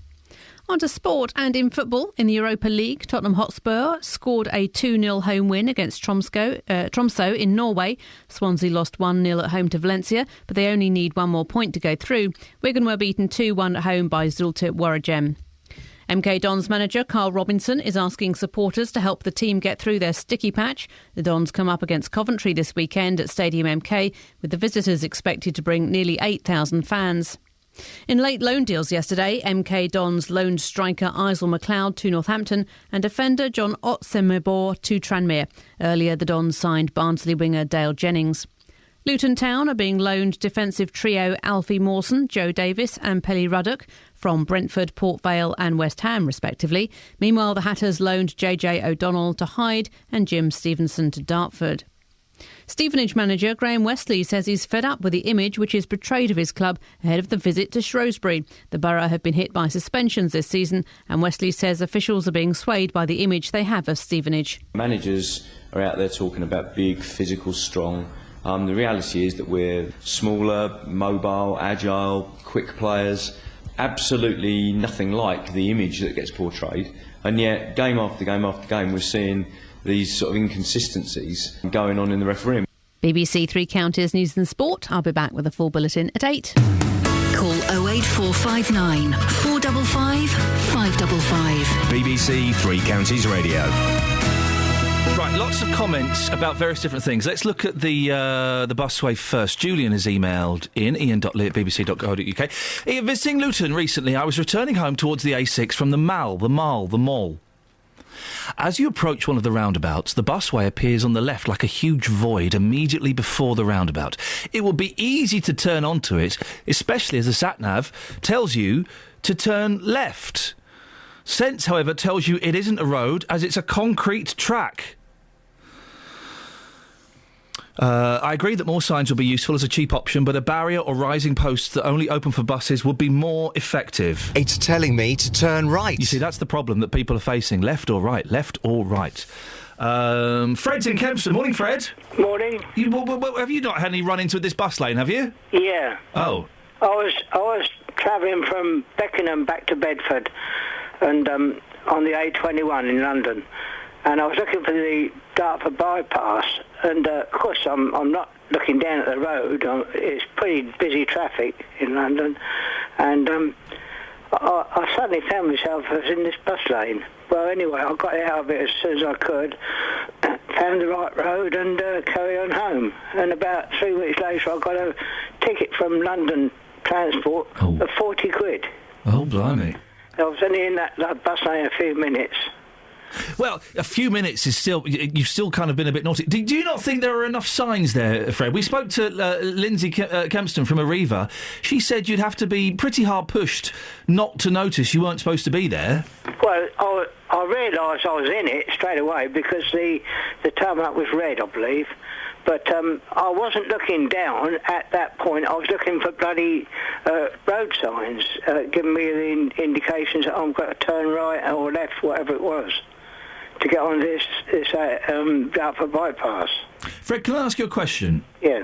Are you a Muppet? What's that? Well, are you a Muppet? No, I'm not. Are you a silly sausage? I'm a pensioner, yeah. Oh, bless you. What do you want there, Fred? Do you want bollards? Do you want more obvious signage? Well, I've stayed clear of that area like the plague. Yeah, good. I think it's a good idea, Fred. Thank you very much indeed. There's always that thing when you get a parking ticket or a driving fine, and but you don't realise, and then 10 days later, 2 weeks, you get a letter. What's this? Oh, nuts! I got to pay 40 quid. 40 quid just gets sucked out of your pocket. Painful, isn't it? Nick has gone onto the Facebook page. My updated sat-nav took me on the busway. I stopped just in time and I back up, but it's sometimes difficult to realise you're getting on the rail. They need to put something with lights on, especially for night time. P.S. I love ginger ladies. Wow. We're talking about Ginger, after the father of a young lady who committed suicide. Says, make ginger taunts a hate crime. Do you remember a few months ago, maybe it was a year ago now, Mick Hucknall said that ginger taunts were the same and as damaging as racist taunts. Sam's in Luton. Morning, Sam. Good morning. I believe it's Iain. Is that correct? That's correct. I believe this is Sam, isn't it? That is indeed, yes. Sam, lovely to talk to you. What would you like to say? Well, I mean, I don't... You're using the letter N and the letter P. I mean, what does it mean now? Nonce or Nancy or... You know exactly what the letter... No, I'm not a mind reader, Ian. I'm not a mind reader. Sam, listen, you betray yourself because you know exactly what the N word is, because if people listen... Sam, people listening to this and listening and listen again will be able to go back 30 seconds. You just let the N word slip out, so you know exactly what the word is. Apologies if anybody was offended by it. It sounds like the word P, pervert, anything. I mean, it could stand for lots of things. You know, pansy, anything. Sam, you're being deliberately obtuse. You just let the N-word slip out, and I have to apologise again to anyone who may have been offended by that. No, you don't have to apologise. I do have to apologise because it's offensive language, and I could get in very serious trouble for allowing offensive language on the show. And you know... I don't have any offensive language. Sorry? I haven't used any offensive language. If you're listening on the iPlayer, go back and have a listen, then send me an email. No. I mean, what you're saying is, I mean... The word, I don't believe the word racism exists only in your mind and the government. And the dictionary. It removes, all the word racist does, it removes free choice, free thought from individuals.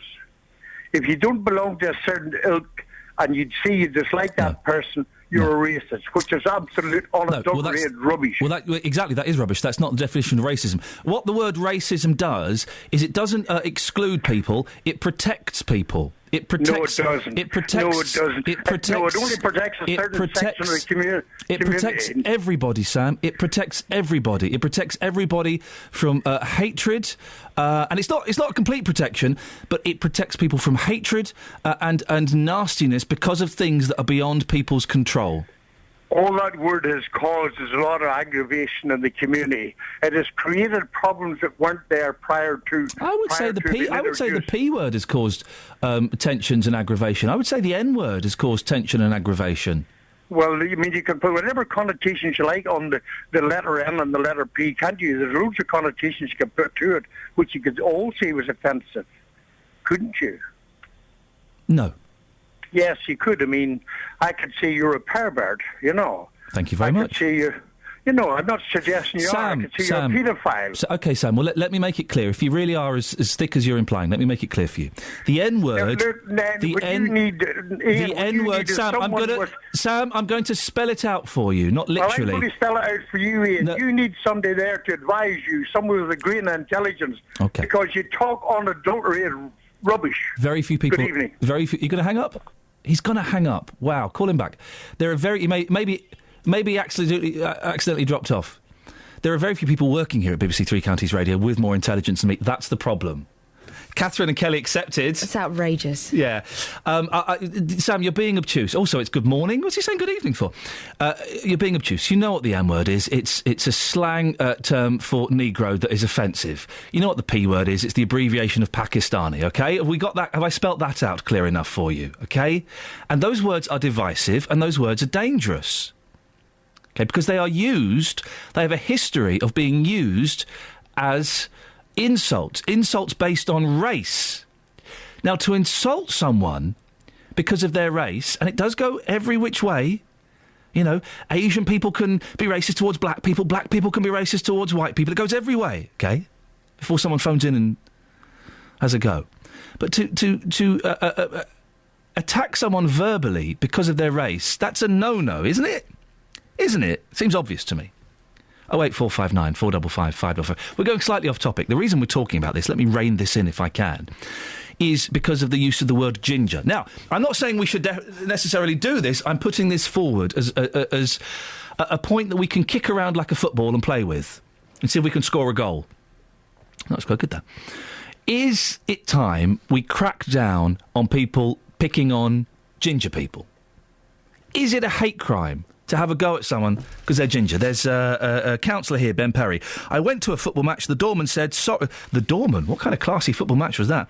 Sorry, we don't let ginger people in. This young lady, Helena Farrell, killed herself because she was bullied, partly because over the jokes about her red hair.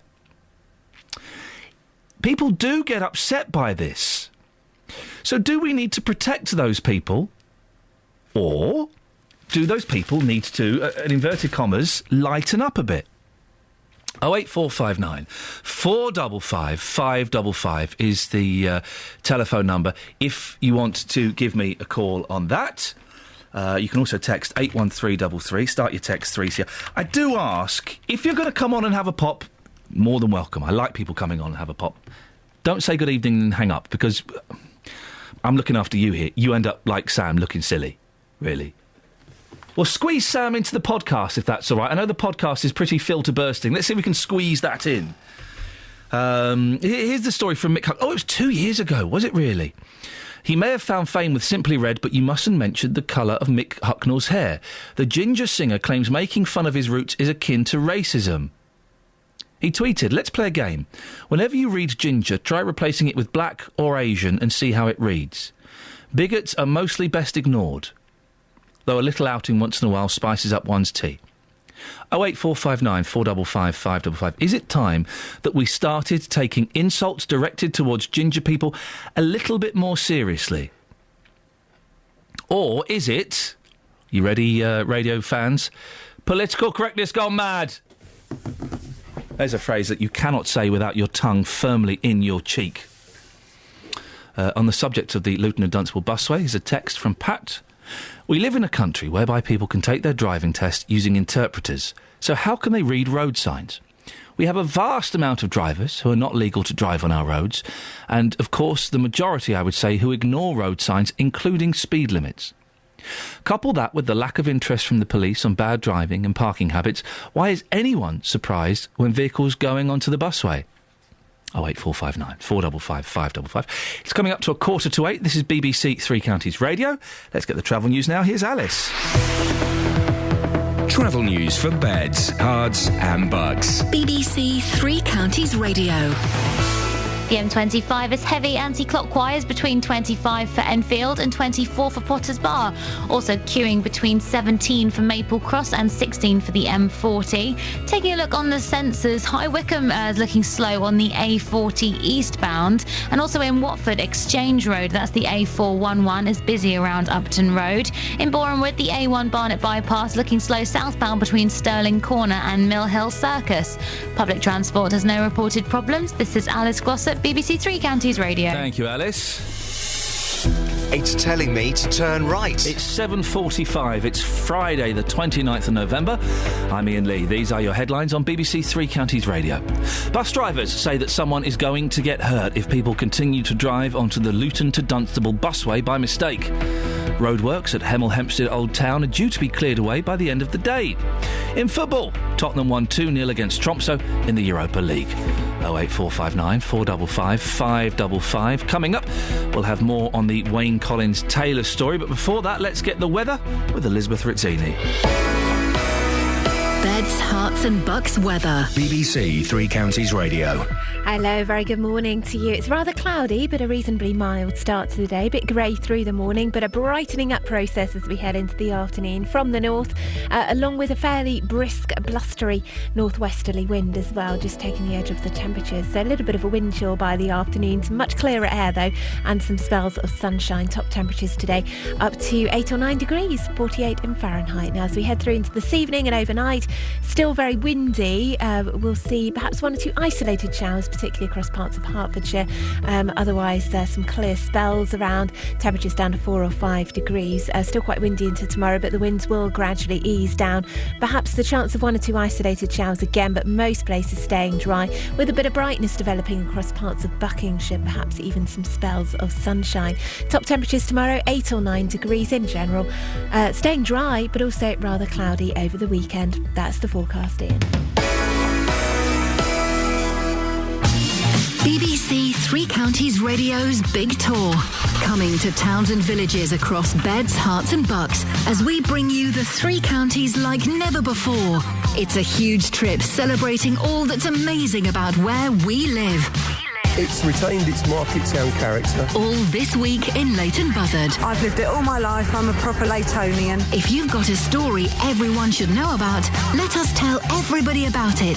Send us an email to 3cr@bbc.co.uk. There are some really lovely independent shops, and that's what keeps high streets alive. BBC Three Counties Radio's big tour of beds, hearts and bucks.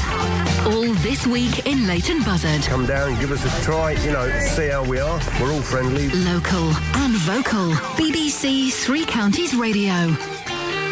Yes, 08459 455 555. Is it time we took abuse directed towards ginger people a little bit more seriously? Now, be honest, a lot of you are chuckling as I'm saying this, aren't you? Aren't you? But we've heard this story about Helena Farrell in the newspaper, 15-year-old girl who killed herself because of abuse. Not all of it about being ginger, but certainly some of it. We heard from a 19-year-old lad who gets laughed at in the shops, got picked on at school, and he thought when he left school, when he entered the adult world, things would be a bit different. But he put his point very eloquently, and it sounds like it's getting to him. 08459 455 555. Sheila's in St Albans. Good morning, Sheila. Good morning. What do you think about this? I have a nephew who's got lovely ginger hair. We call him Ginge. He has an orange T-shirt which says Ginger rules okay. There you go, you see. How old is he? He's now 23. I had the similar colour hair, and we're quite proud of it when someone in the family is born with, oh, look, they've got the red hair. Now, you're proud of it now, and he's proud of it now. Well, did he struggle at school because of it? No. No. People wear glasses and they got called four eyes. Hmm.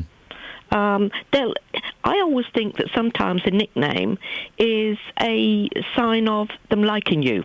Really? Yeah. Not some of the nicknames I've had.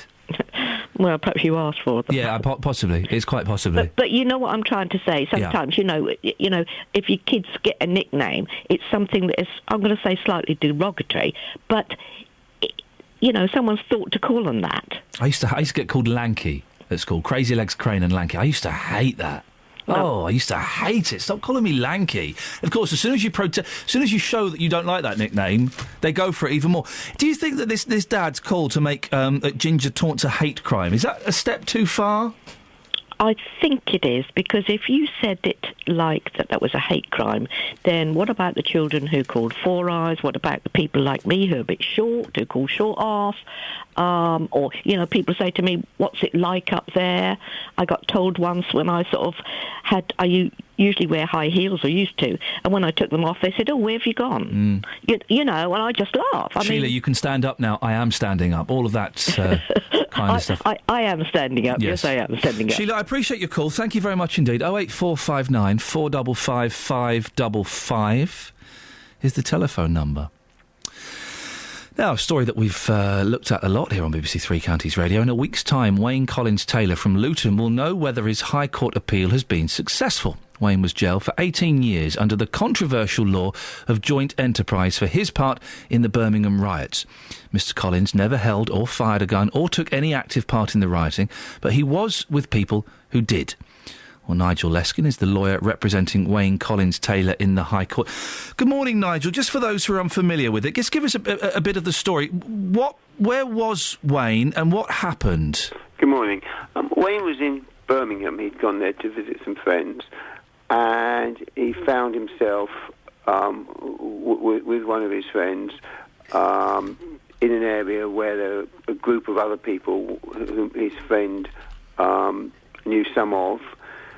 These people then started running through it was an area of the city which was not a shopping area, where there was a pub, a couple of shops, and then housing estates.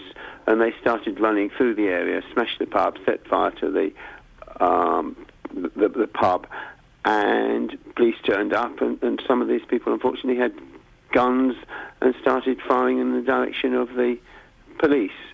Wayne Collins didn't know the area, had gone there with a friend, ran with the group, and is seen on the CCTV on various occasions, because he was wearing quite distinctive clothing, never doing anything, watching, but not actually participating in anything at all.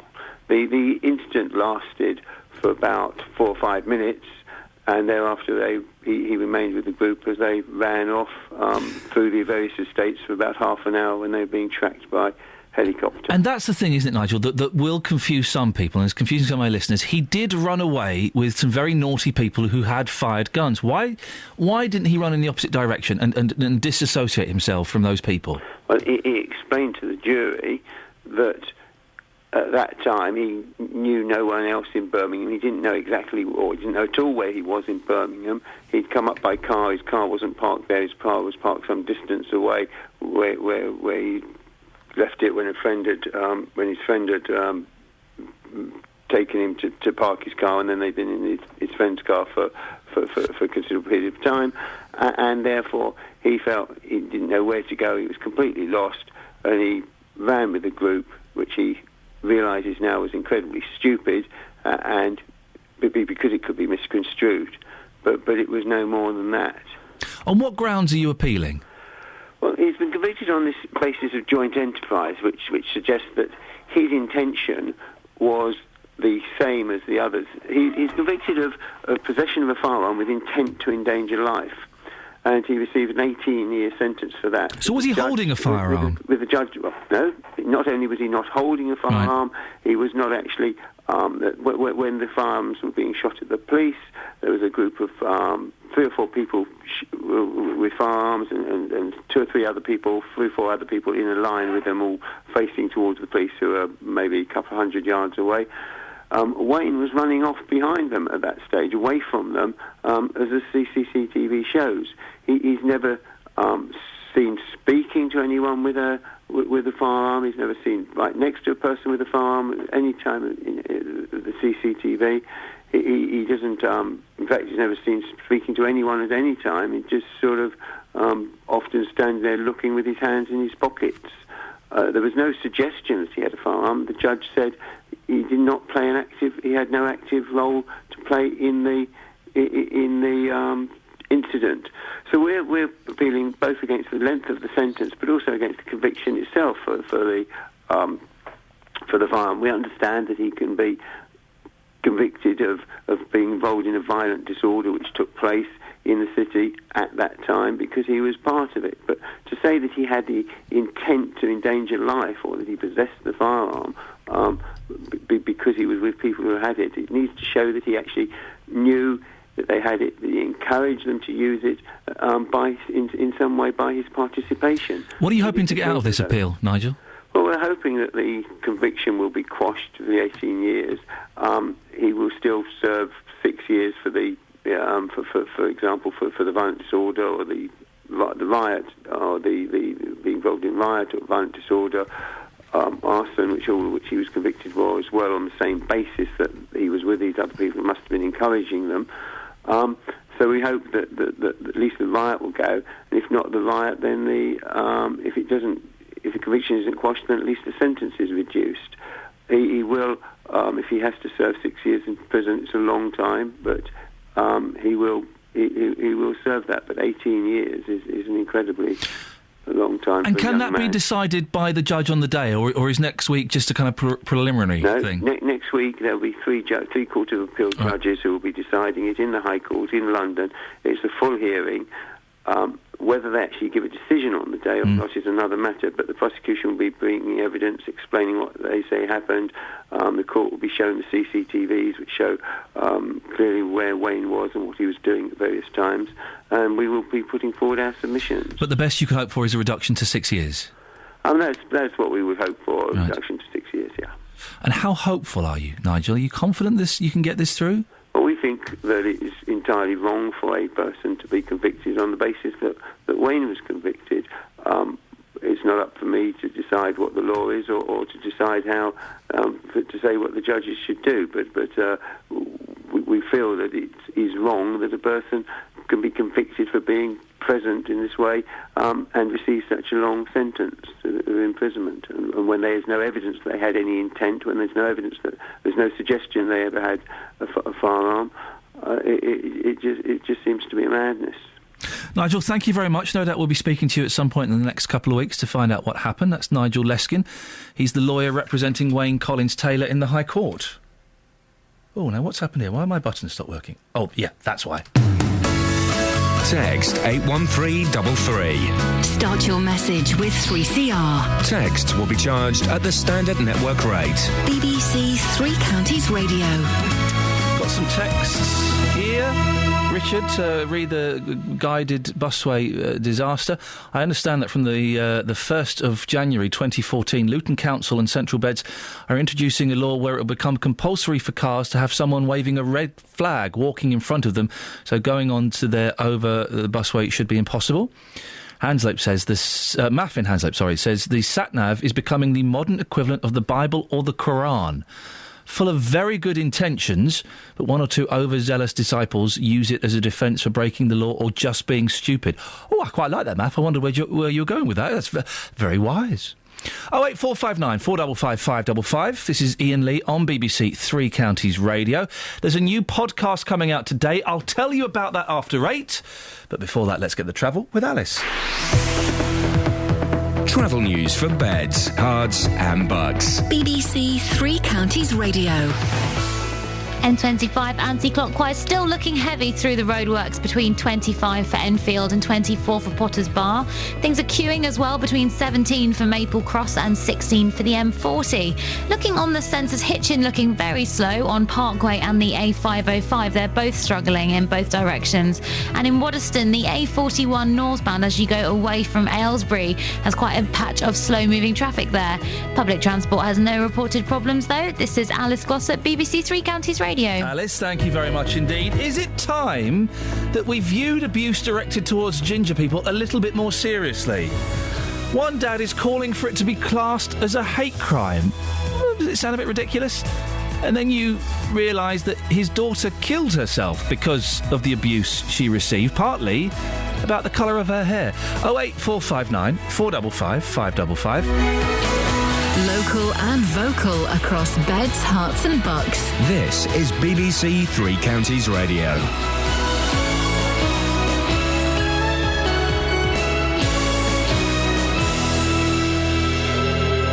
It's 8 o'clock. I'm Jane Killick. The headlines. Warning over cars and lorries ending up on the Luton to Dunstable busway. Roadworks at Hemel Old Town due to be gone by the end of the day, and hundreds of fish being introduced into a river in Bedfordshire. BBC Three Counties Radio. Bus drivers say they've seen a number of cars and lorries driving onto the Luton to Dunstable busway. They fear someone will soon be hurt if it doesn't stop. Some sat-navs are directing people onto the busway, but Lindsay Frostick from the bus company Arriva says others must be doing it deliberately. You have to completely ignore a lot of signs to get onto the busway. You have to ignore 4-foot lettering in the road. You have to ignore a sign saying car traps and then actually drive over the car trap as well. Now, a lot of that you wouldn't do accidentally. A report on plans to revive town centres of Britain says the scale of work required could be compared with the rebuilding carried out after the Second World War. The report says existing high streets contain too many shops. The roadworks in the Hemel Hempstead Old Town are due to be suspended today. The £1.3 million scheme to put in a one-way system will resume in the new year, allowing shopkeepers to take advantage of Christmas trade. The leader of Dacorum Borough Council, Andrew Williams, says they're paying out £106,000 to businesses affected by the disruption. It's to support them. Some businesses get more. It depends on the rateable value. So those with larger rate bills would receive a higher amount, up to $5,000 for the larger businesses. So I think from the Borough Council's point of view, across the 50-odd businesses that are eligible, this is quite a significant payment. The 6 biggest energy companies are being asked by the government not to increase prices before the next general election unless there's a rise in wholesale gas and electricity costs. Ministers are seeking the commitment at the same time as they reach a deal with firms about the green and social levies in household bills. The family of a Luton man jailed for 18 years for his part in the Birmingham riots say they will continue their fight against his sentence. Wayne Collins-Taylor takes his appeal to the High Court 1 week from today. He was found guilty of possession of a firearm with intent to endanger life. Wayne's aunt, Debbie Taylor, says the punishment doesn't fit the crime. I read and I see in the news these high-profile cases of individuals who have murdered their own kids, raped, abused, and they get less. It's not right to put somebody away for 18 years for merely being on the streets when there was unrest. Hundreds of fish are being put into the River Ivel in Bedfordshire this morning. Chub, dace and barbel will be released into the river at Tempsford as part of the Environment Agency's plans to restore rivers in the region. And in football, MK Dons manager Carl Robinson is asking supporters to help the team get through their sticky patch as they play Coventry this weekend at Stadium MK. The weather turning into a bright and breezy day after any patchy rain clears away with a high of 11 Celsius. And get the latest news and sport online at bbc.co.uk/3counties. We're coming to towns and villages all across our counties. BBC Three Counties Radio's big tour of beds, hearts and bucks. Come down, give us a try, see how we are. We're all friendly. Nice little shops, nice little high street, good market. There's great parks, really friendly people. I really can't fault it. All this week in Leighton Buzzard. The big tour of beds, hearts and bucks. BBC Three Counties Radio. Morning! Iain Lee, BBC Three Counties Radio. Lots to talk about between now and 9 o'clock. A couple of cracking emails on the subject of being ginger and racism. I'll get to those in a second. We are talking about that. Should we consider insults directed towards ginger people a hate crime? Other things include drivers are following their sat-navs onto the guided busway, and Hemel shopkeepers are furious that roadworks are still damaging trade. Also, we'll be catching up with the pensioner set to be evicted today from her hospital bed. Facebook.com/BBC3CR, or give me a call 08459 455 555.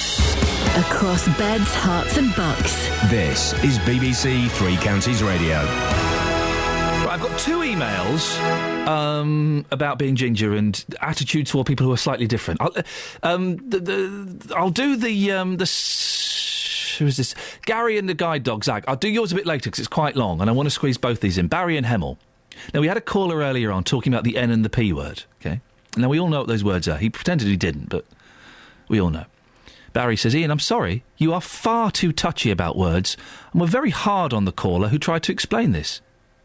You talk about the P word. This is based on a false premise, by the way. You talk about the P word and M word, words used in the same context as Brit, Jock, Paddy, Taff, and indeed Aussie. Words that, when directed, make people stick out their chests in pride for their country of origin. Get over it, Iain.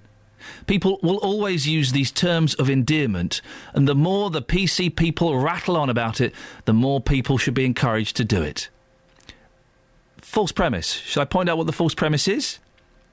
The P word and the M word are, I don't want to say never, very rarely used in the same context as Brit, Jock, Paddy, Taff, and indeed Aussie. That's first false premise. Second false premise. People will always use these terms of endearment. The P word and the N word are not terms of endearment. They are terms of abuse, they are terms of control, they are terms of superiority. They're an insult. They may not have started out that way, I don't know, but... Well, I know that the N word did, but that's how they are perceived. They are terms of insult. They are not terms of endearment, Barry. And to say that they are, to say that calling someone the P word is the same as calling someone a Brit or a Paddy or an Aussie, I think... Are you being deliberately obtuse, Barry, or are you just generally naive? I don't know. Let's give you the benefit of the doubt. Let's assume you're naive. 08459 455 555. Ian's in Hemel. Morning, Iain. Morning, how are you? Yeah, I'm fine, thank you. You're ginger. Do you get offended? No, are you not? I say I am ginger, but during the winter I like to describe myself as Auburn, and in the summer strawberry blonde. Now, why do you shy away from using the word ginger? Because it just shuts people up when they call me ginger, doesn't it? Okay. What do you think about the insults that people dish out? It doesn't bother me. It's, I mean, if you've got a strong character, it shouldn't really affect you at all.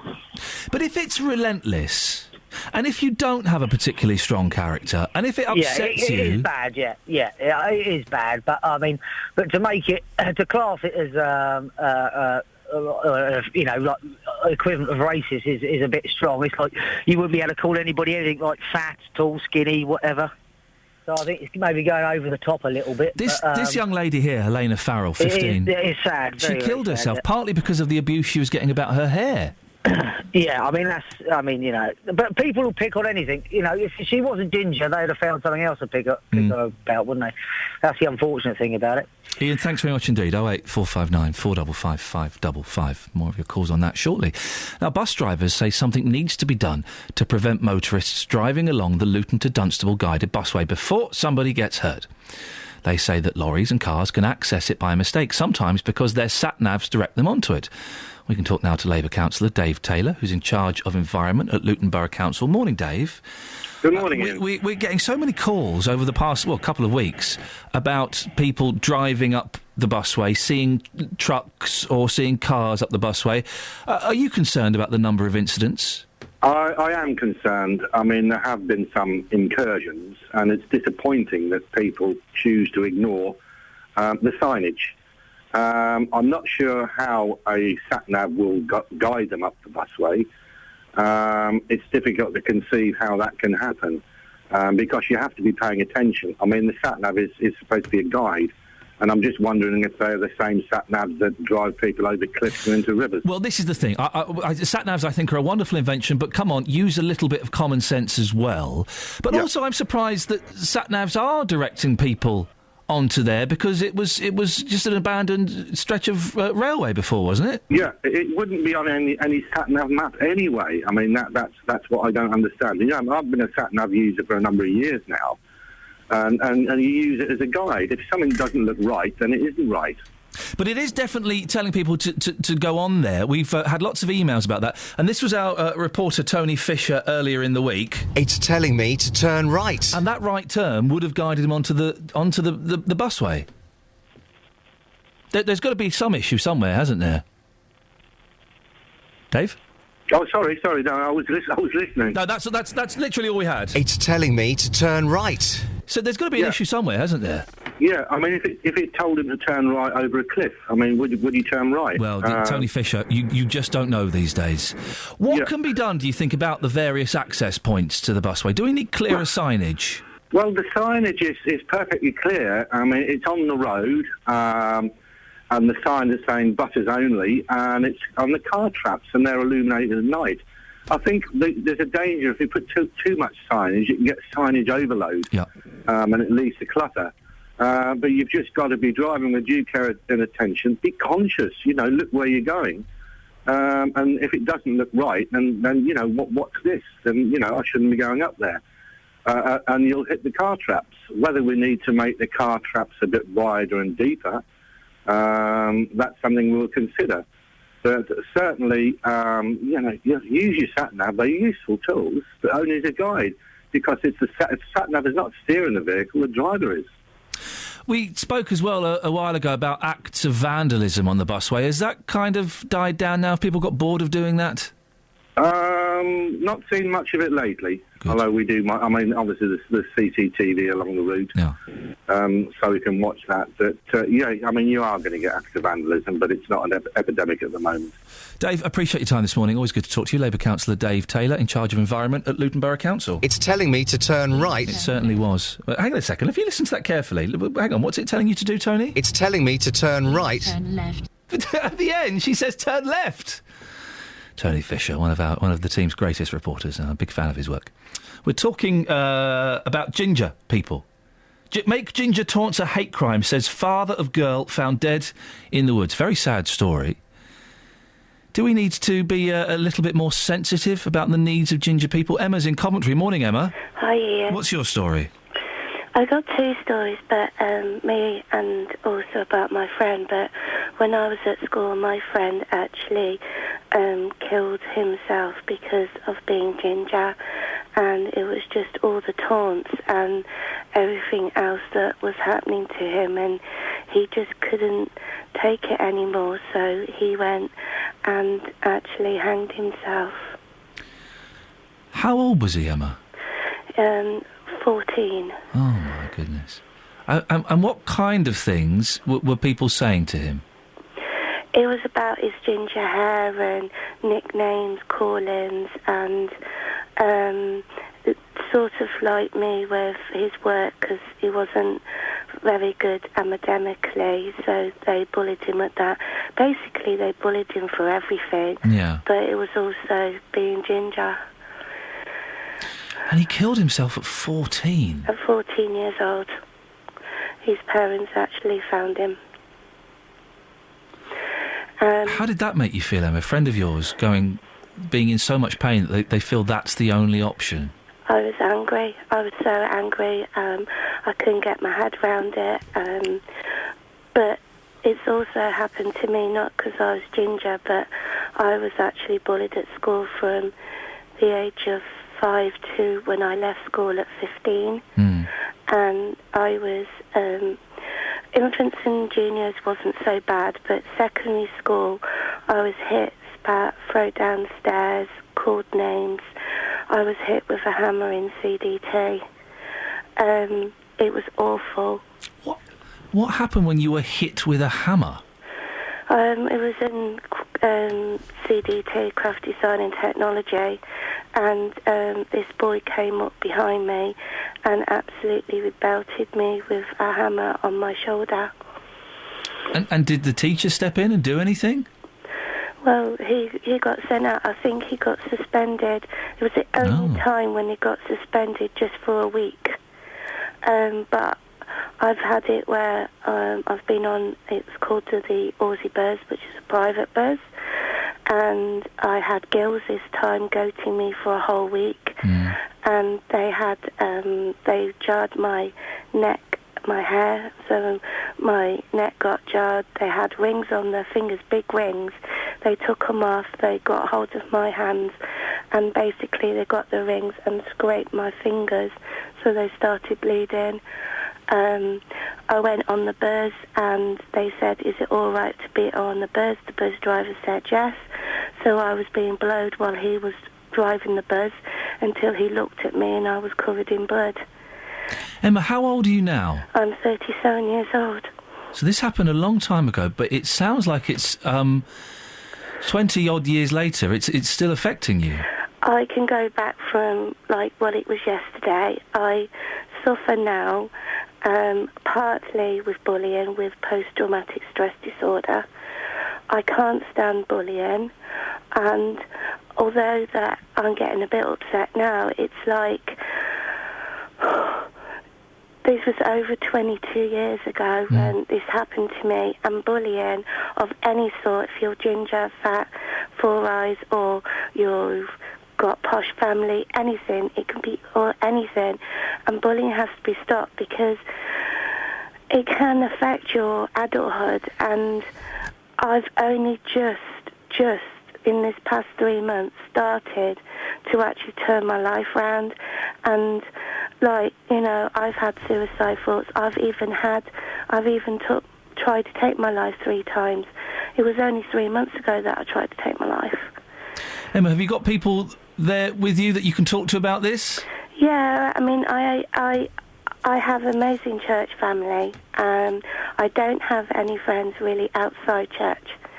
So I do go to work, but when I come back, I'm just on my own, and I have suffered so much. There's things that will shock you, what I've had to go through with bullying and other stuff. Emma, listen, I'm really sorry. We have to end it there just because we're running out of time, but I appreciate your call, and I appreciate your honesty, and I'm sorry to...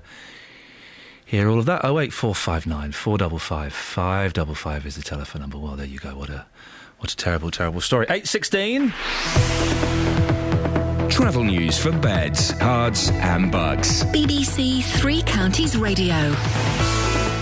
The A14 is closed in both directions between Waddesdon and the Cotton Wheel roundabout in Aylesbury. That's after an accident. All emergency services are attending and the road is going to be blocked for some time, causing quite a few queues around there as well. The M25 anti-clockwise, heavy around 24 for Potters Bar and slow around 16 for the M40. On the sensors, High Wycombe looking a little busy on the Marlow Hill. That's the A404 northbound as you go towards the Handy Cross roundabout. Public transport, there's no reported problems. This is Alice Glossop, BBC Three Counties Radio. Alice, thank you very much. Right, 8:17. It is Friday, the 29th of November. I'm Iain Lee. These are your headlines on BBC Three Counties Radio. Sat-navs are leading drivers of cars and lorries to go onto the Luton to Dunstable busway. Roadworks at Hemel Hempstead Old Town were due to be cleared away by the end of the day. In football, the MK Dons manager is asking supporters to get behind them as Coventry are expected to bring 8,000 fans to this weekend's match. The weather becoming brighter as we go through the day with a high of 11 Celsius. BBC Three Counties Radio.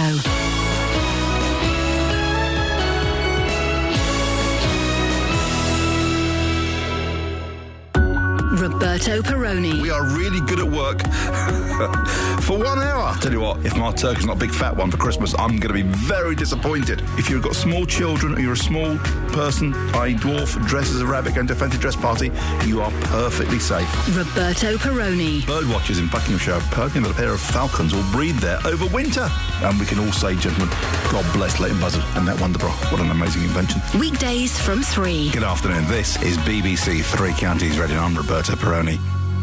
You have come in, JVS, with a massive grin on your face. Oh, yeah. What's been going on? So yesterday afternoon, after I finished the show, I went out with Bedfordshire's finest traffic cops. Oh, I see, yes. PC Sam Sparks and PC Tanvir Hussain. They took me out in a police car. I spent about 9 hours yesterday. You're grinning like a 9-year-old. This is wonderful. I absolutely loved it. But when you go out on these jollies, you don't really get to do a lot, do you? It's just, it's all... Are you joking? Really? Oh, my word, I was stuck in there with someone in a headlock. You name it. They locked me in a cell. I was breathalyzed. You name it. Wow. I loved it. We stopped some guy. Go on. I don't know if you saw the tweet. I tweeted a picture. No, I missed the picture. This guy, he was pulled. We pulled him over because he was on his mobile phone. Oh, dear. So we told him off. Anyway, he had in the back of the car, he had these 4 great big brand new tyres. Yeah. So Tanvir went round to the front of the car and he checked his tyres. Look at one of his front tyres. Oh, my goodness. That's just a flat, smooth piece of rubber. I've never seen anything like it. There was absolutely no grip left on it whatsoever. Yeah. He got 3 points. He was banged to rights. Look at you meting out justice. You should become like a vigilante or something. At the end of the evening, we got called on a taser job. Oh, dear. Oh, gracious. I said, don't worry, I'm fully trained. Taser him! Taser him! Good evening, officer. Sorry. Taser him! He's saying good evening. He's walking towards me with his hand outstretched. I said, well, you see, they were very sensible. I said, can't we just drive past, open the window and just taser him out the window? They wouldn't let that happen. Apparently you're not allowed to do that. Disappointing. I'd do that. Drive-by taserings on a frequent basis. Disappointing, that. Well, I'm glad you enjoyed it. Again, is this for public listening? Or before Christmas. What's all this stuff? I don't know. Stockpiling. I know. Poor Tim. He's got an awful lot of work to do now. He doesn't really do a lot. I've created all this mess. He's got to try and tidy it up. He'll sprinkle some magic. What's on your show today? Coming up on this morning's Big Phone-In, do men really need any more than 2 weeks paternity leave? The government has committed to introducing a year of shared leave for new parents by April 2015. Under the plan, at least 50 weeks of maternity leave could be used by the mother and the father, with just the first 2 weeks set aside for the new mother's recovery. Nick Clegg has told the BBC the change would allow men to be hands-on fathers and would stop women choosing between a baby and their career. However, the Institute of Directors have described this new plan as a nightmare. Right. Well, from 9 this morning, I really want to hear your views on this. Do you think men really need any more than 2 weeks? I mean, if you and your wife had the chance when you had your 2 boys, if you'd had the chance of basically sharing a year's leave to look after them between the two of you, would that have been a good thing, do you think? No, because at the time I was earning significantly more than my wife. I think if the wife is earning more, then it makes sense. My brother-in-law lives in Sweden, where they do this, I think, and they both had, a great time on maternity and paternity leave. It is, those first few months are incredibly important, and I did feel that I was missing out as a parent by not being there more, I think. But what about the businesses that are depending on people being at work? I mean, if they're having to, in effect, allow men and women to have time off, quite a lot of time off when they've had a baby, it's going to be a nightmare, isn't it, for businesses? I do feel sorry, not for big corporations like this, they can suck it up, but small businesses, when you've got 5, 6, 7 employees. Yes, that would be difficult, yes. Well, from 9 this morning, I really want to hear your views, your experiences. Do men really need any more than 2 weeks paternity leave? 08459 455 555. You're a fan of good music, aren't you? Oh, I love it. Do you like the pop group ABC? Yes. They did. This is a great song. Yeah, it's okay. That's the look. Anyway, so we're celebrating the magic of ABC this morning. Oh. And I've set my team the task of... wildest and dangerous day. I don't know the words. So we set the team the task of getting Martin Fry... about Contagious. Yes. Well, exactly. We've set the team the task of getting Martin Fry, the lead singer, on to the show this morning. They've never let me down so far. Right. Kelly Betts, Catherine Boyle, you've held his telephone number. You called him, I hope. Yeah. What happened? So, found his mobile number from Justin Dealey's Look of Love. Yep. I gave him a call just now. Yep, Hi, excellent. Martin, Kelly, 3 Counties. Lovely to talk to you. Yep. Our presenter Iain Lee, big fan, wonders if you wanted to come on and have a chat. No, it's most inconvenient. Oh. And hung up.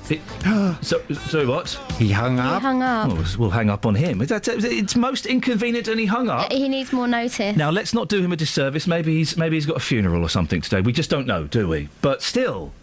Or maybe he just didn't want to come on the show. Yeah, maybe he didn't like me. You should try and call him on your show. I don't want him. I had a thought. Maybe it's 8:20. Is it?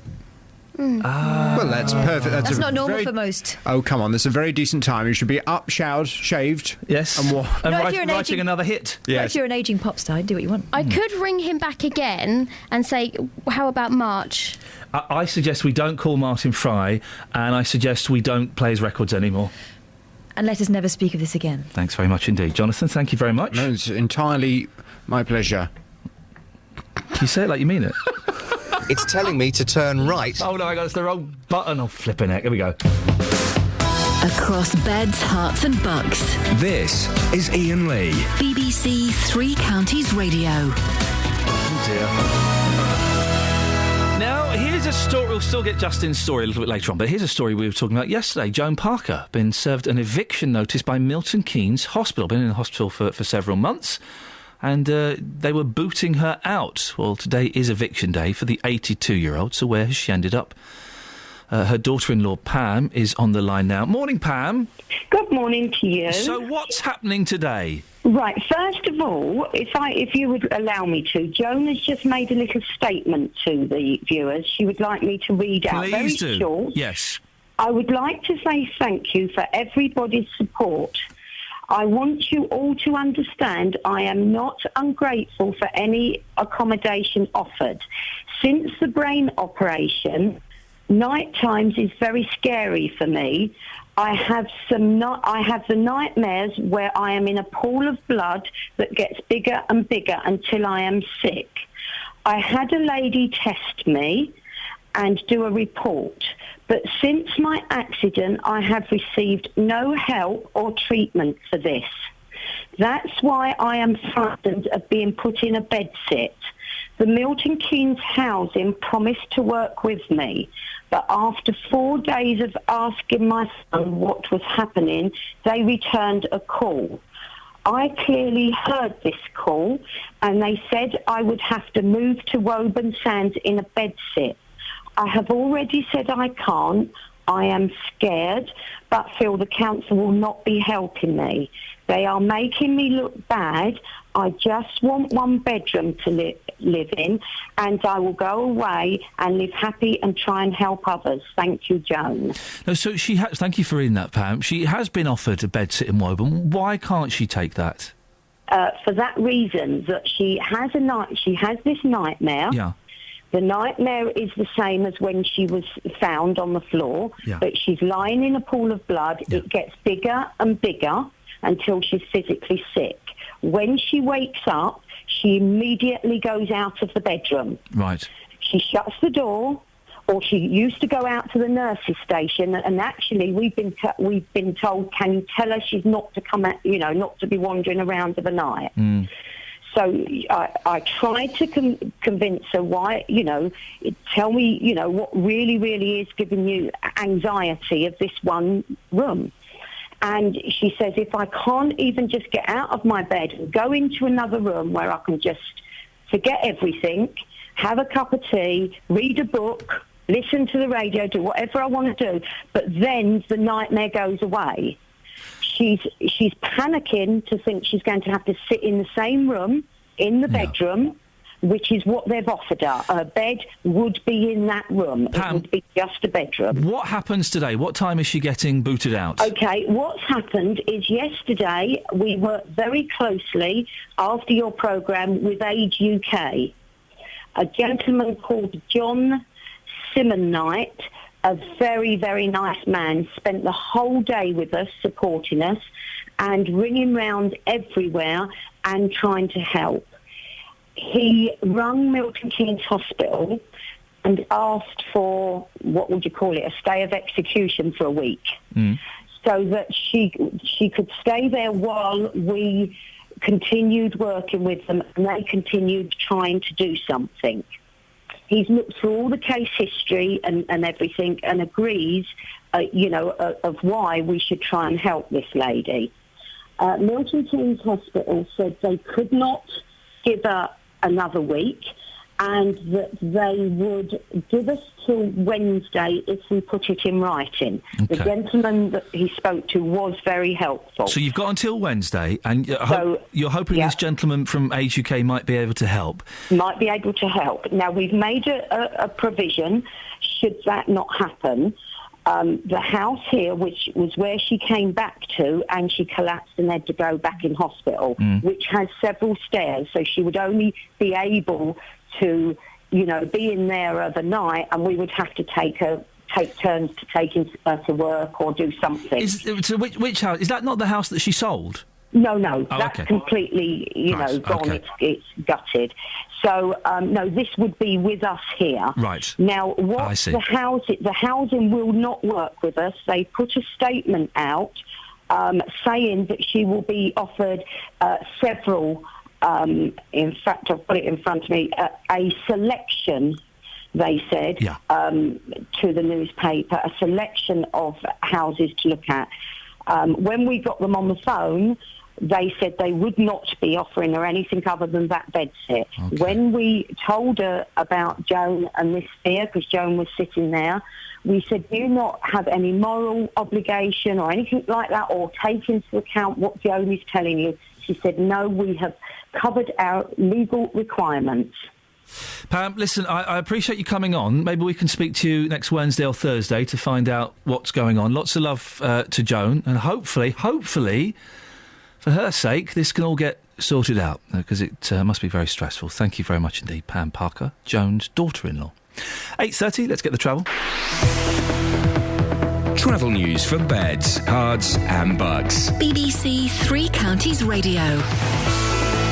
The A41 is closed in both directions between Waddesdon and the Cotton Wheel roundabout in Aylesbury. It's after an accident. All emergency services are attending and the roads are going to be blocked for some time, causing quite a few queues there. The M25 anti-clockwise still a little heavy around 24 for Potters Bar. In Bricket Wood, the North Orbital is queuing at the M25 junction 21A roundabout. And on the sensors, the A5 past Dunstable is slow in both directions. Public transport has no reported problems. This is Alice Glossop, BBC Three Counties Radio. Across beds, hearts and bugs. This is BBC Three Counties Radio.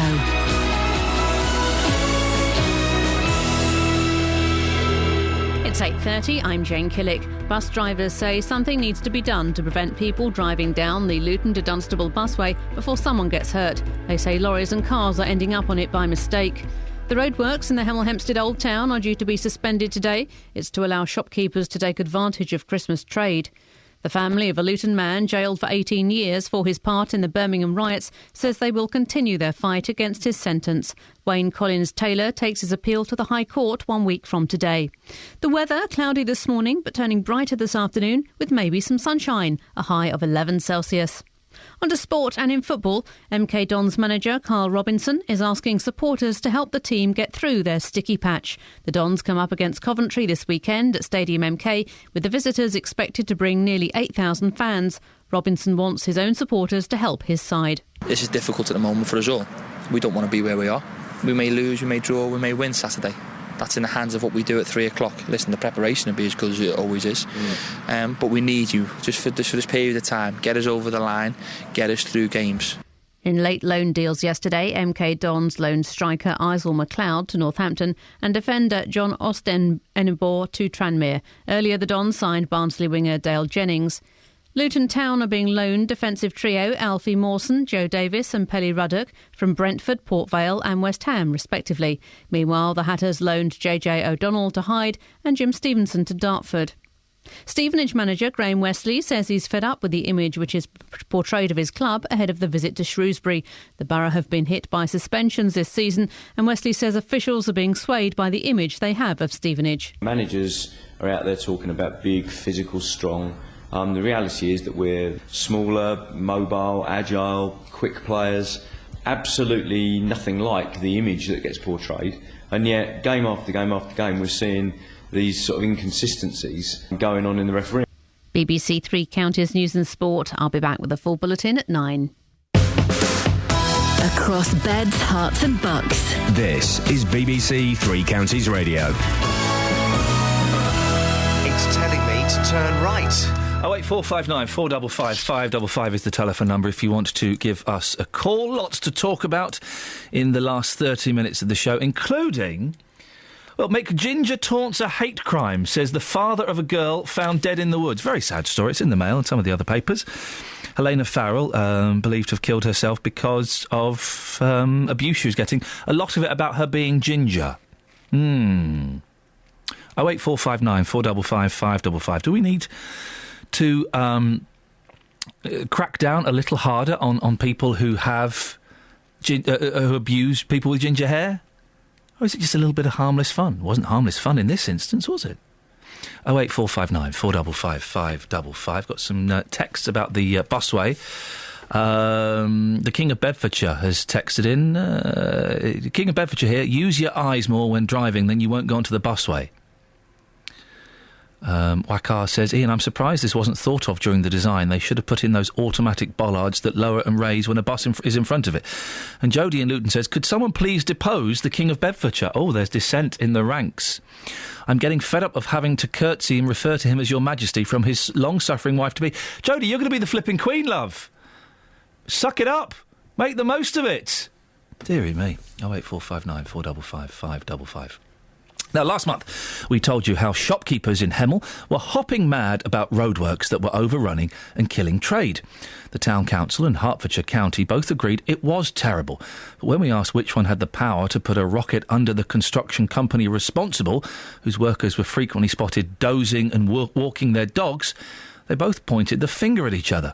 Here's what Decorum leader Andrew Williams told me earlier. Well, we're not happy. We've taken all these issues up with both on several occasions with the contractor and with the county council, who are who have let the contract. It's the county council that are managing the Jackson's contract, because they are and we're paying the county council. We haven't engaged the contractor ourselves, so when we have an issue, we go to either the contractor or to the county council and ask them to look at it for. But they did say the roadworks would definitely be gone by now in time for the Christmas rush. This is what Sanjay Patel from Hearts Highways told me a few weeks ago. So when will the roadworks that are there now, when will they be gone and people can use that road? We're looking to finish by mid-November in terms of getting most of the works. We've got already open complete on the High Street and then come back in January. We want to hold... So hang on, the road will be open so people can drive down by mid-November? Yes. Yeah. No, they're not.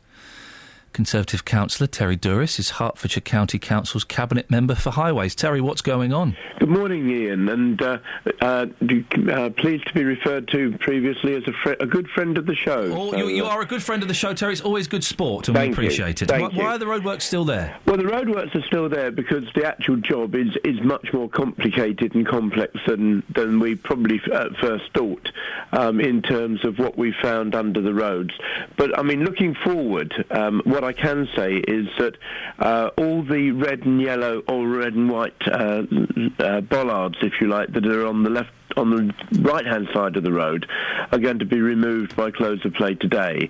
The road actually pretty much has been kept open for the vast majority of the time, although controlled by stop-go boards. So people have actually been able to get up there.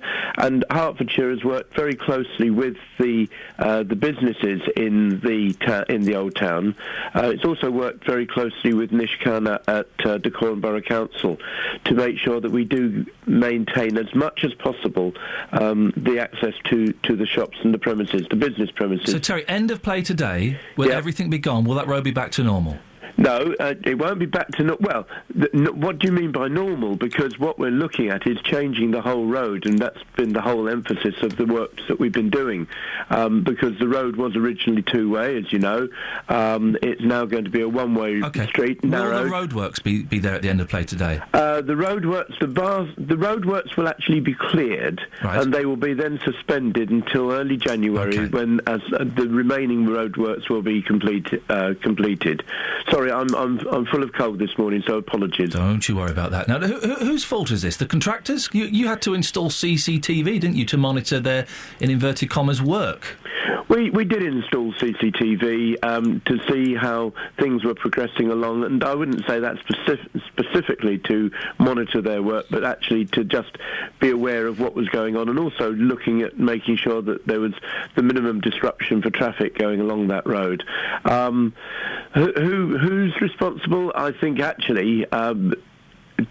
and I don't want to sound glib about this, but history is a bit responsible because it's a very old road. There's been an awful lot of things that have changed over the years, over the decades, and some of the details that we actually had for the statutory utility companies, they weren't as up to date as they might have been, and so we were going along, and as people were the pavement, particularly on the right hand side, where there's over 100 different items that we found. Many of them weren't actually recognised, so we've had to do it as we go along. History played a part, but there have been accusations of Sorry. No, that's all right. I know you're poorly. There have been accusations of lazy workmen, haven't there? So they have to take part of the responsibility.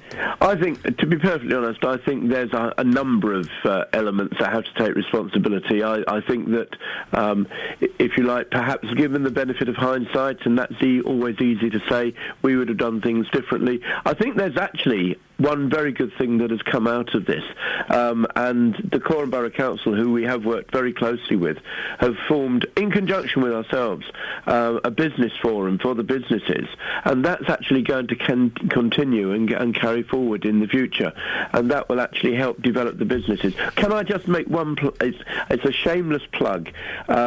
Poor old Alberto's restaurant suffered terribly because there was electricity supply problems outside. Those have now been resolved by UK Power Networks, and Alberto's will be restored, and their access and their image will be restored at the end of the day today. A good plug, well done. Last time you came on, Terry, you spoke to our reporter Justin Dealey. Maybe not. Yeah, maybe. Have a listen. Here's what happened when he asked you whether Herts County Council had let local traders down. I think you're leading me into... No, it's a simple question. Have you let the traders down? No, Justin, I'm not going to do it. It's just one simple question. Have you let the traders down? I think that sort of question and any answer to that is going to be subjective. Just a yes or a no. As a politician, you always have to counter every answer that you give. But it's a yes or no answer. But it is, though, isn't it? Maybe. Maybe not. Just a yes or a no. Terry, I'm sorry, I need to get an answer. It's just a yes or a no. Have you let the traders down here? Going forward, I think the traders will be the beneficiaries of what we are doing in the old high street, going forward. Everyone says that. Everyone says, come next year, this high street's going to be great. But as we stand here right now, have you let them down, yes or no? That's a question I don't think I can answer. Well, Terry, can you answer it now? Have you let the traders down, yes or no? I don't think we have let I think it's been very difficult for the traders, and I think the choices that we would have had, and this was one of the choices that we put to the traders, and we said, would you like us to do this? And they said, absolutely not. We want it suspended, and we want to keep the road open. It's a bit like some of the works on the railways. We could have closed the whole road for a period of time, and there would have been no access whatsoever, and we'd have worked completely across the board on the road. But that would have, I think, been hugely more disruptive to the traders. And so, if you like, we've worked to some extent in piecemeal way to actually keep the road as much as possible open and the business is operating. And that has actually prolonged the, dare I say it, prolonged the pain, rather than having a sort of a short, sharp agony while we did it. OK, Terry, we have to end it there. Thank you very much indeed. You answered the question. Thank you, Terry Douris. And he is a friend of the show. He always comes back. Whatever we give him, he always comes back and he puts forward his point. Conservative councillor Terry Douris, Hertfordshire County Council's Cabinet Member for Highways. Now, earlier on, Tony Fisher, I think, our reporter who was investigating sat-navs, has been terribly, terribly lost. Let's just see if he's managed to find his way back to the studios yet. It's telling me to turn right. He's fallen down a hole. He's completely lost. On the subject of abuse directed towards ginger people, Adam's in Milton Keynes. Good morning, Adam. Morning, Ian. What would you like to say? I just want to give my point on the subject about the ginger abuse that's occurring. Go on. OK, well, they're going to go for a little cheeky little laugh there. Excellent stuff. See, now, someone has tweeted this, OK? Dave Kitson, the footballer, has bright ginger hair. I listened to the crowd at QPR sing Kitson's Mum's a What's It non-stop for 30 minutes. Bit of fun or abuse? 08459 455 555. By the way, if you want to fill up and do prank calls, please do. It's how I got started in radio. It genuinely is. You've got to be a lot quicker, a lot funnier, and a lot cleverer than that. OK? If you're going to do it, put some effort into it, OK? Dave's in Luton. Morning, Dave. Good morning, boss. Good morning, Dave. Hang on a minute. I recognise this voice. Yeah, it's boss. You're the Dave that's banned, aren't you? No. There we go. You can't... Listen, Dave, you've got to be... I just said... You've got to be a lot cleverer than that to get past me. Dave, you have been banned from this show. Lifetime ban. You're not getting on. OK? I'd recognise that ridiculous accent anywhere. He's not going to get on. 08459 455 555 is the telephone number. Right, let's go to John in Luton. Morning, John. Good morning, boss. John, what can I do for you? This busway, where these vehicles are getting on. Yes? Where are they getting on to the busway? Well, at one of the entrances. Yeah, it must be Hitchin Road. Right. Right, so if they're coming from Luton and going to Hitchin, they turn left, which they can easily do. Right. Yes. Right, so the sat-nav people haven't been told this, that Midland Road is no longer, Station Road no longer exists. Why hasn't the council informed the sat-nav, and why haven't they informed the map people? I don't think it's as easy as just informing the sat-nav. You can't pick it up as my little boy does and it says, take me home. Doesn't work like that. Take that road out. It's a little bit more complicated than that. But they've got to sort out Station Road. Yep. Seems to me as the main argument of how cars and lorries are getting up there, because when you come under the bridges, you can either turn left and turn right dead easy. Yeah. No problem whatsoever. Knowing to the drivers, if they're coming from abroad, from a distance, they're going to go into Station Road, which is coming up to go to the railway station. But they're not. They're going onto a busway. John, excellent point. Well made. Thank you very much. John in Luton, always welcome on the show. 08459 455 555. It's 8:46. BBC Three Counties Radio. Let's get the travel news now. Here's Alice. Travel news for beds, cards and bugs. BBC Three Counties Radio. The A41 still closed in both directions between Waddesdon and the Cotton Wheel roundabout in Aylesbury. That's after an accident where emergency services are attending. The road's going to be blocked for some time and it's causing quite a few queues. Also in Aylesbury, Cold Harbour Way is partially blocked in both directions near the golf course after a car's broken down. The M25 anti-clockwise looking heavy again between 25 for Enfield and 24 for Potters Bar. In Brickerwood, the North Orbital is queuing at the M25 junction 21A roundabout. And on public transport, there's no reported problems. This is Alice Glossop, BBC Three Counties Radio. Thank you very much, Alice. Speak to you before 9. Right, 8:47 or thereabouts, Friday the 29th of November. My weekend starts in about 13 minutes. I hope yours does too. These are your headlines. Bus drivers say someone is going to get hurt if people continue to drive onto the Luton to Dunstable busway by mistake. Milton Keynes Hospital has suspended its eviction order on 82-year-old Joan Parker until next Wednesday. In football, the MK Dons manager is asking supporters to get behind them as Coventry are expected to bring 8,000 fans to this weekend's match. Blimey. Right, let's get the weather news now. Here's Elizabeth. Beds, Herts and Bucks weather. BBC Three Counties Radio. Hello, very good morning to you. Perhaps a little bit of drizzle around at times, but mostly dry today. Quite a cloudy morning. It's fairly mild as well. We've got 8 degrees at the moment right across the 3 counties. It's going to feel cooler into the afternoon, but we'll also have some clearer air. So I think we'll see some good spells of sunshine around this afternoon. Just a bit of a northwesterly breeze, going to feel quite blustery, taking the edge off the temperatures. A little bit of a wind chill.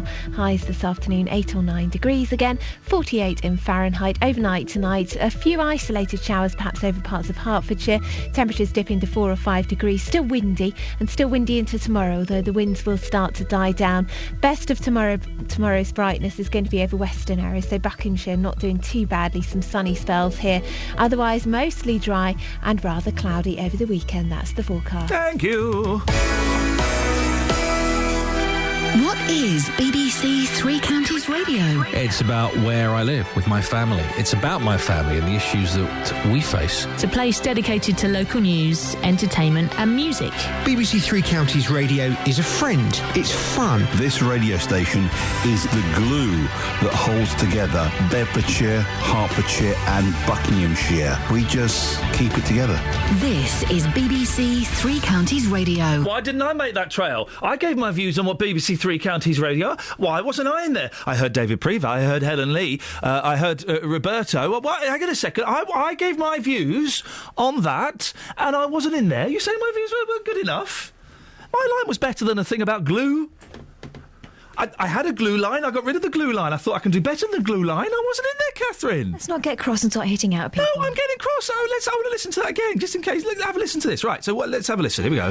What is BBC Three Counties Radio? It's about David where Preva, I live right? with my family. It's about my family. Oh, it's about your family, is it? We face. Really good It's a point. place dedicated to local news, entertainment Helen's is and good. music. Yeah. BBC Three Counties Radio is a Toby? friend. It's fun. It really is, though, isn't Radio it? station He's right. is the glue that holds together Bedfordshire. I had a glue No, I think line. you summed it up beautifully. Buckinghamshire. We just keep it together. This is Right, BBC.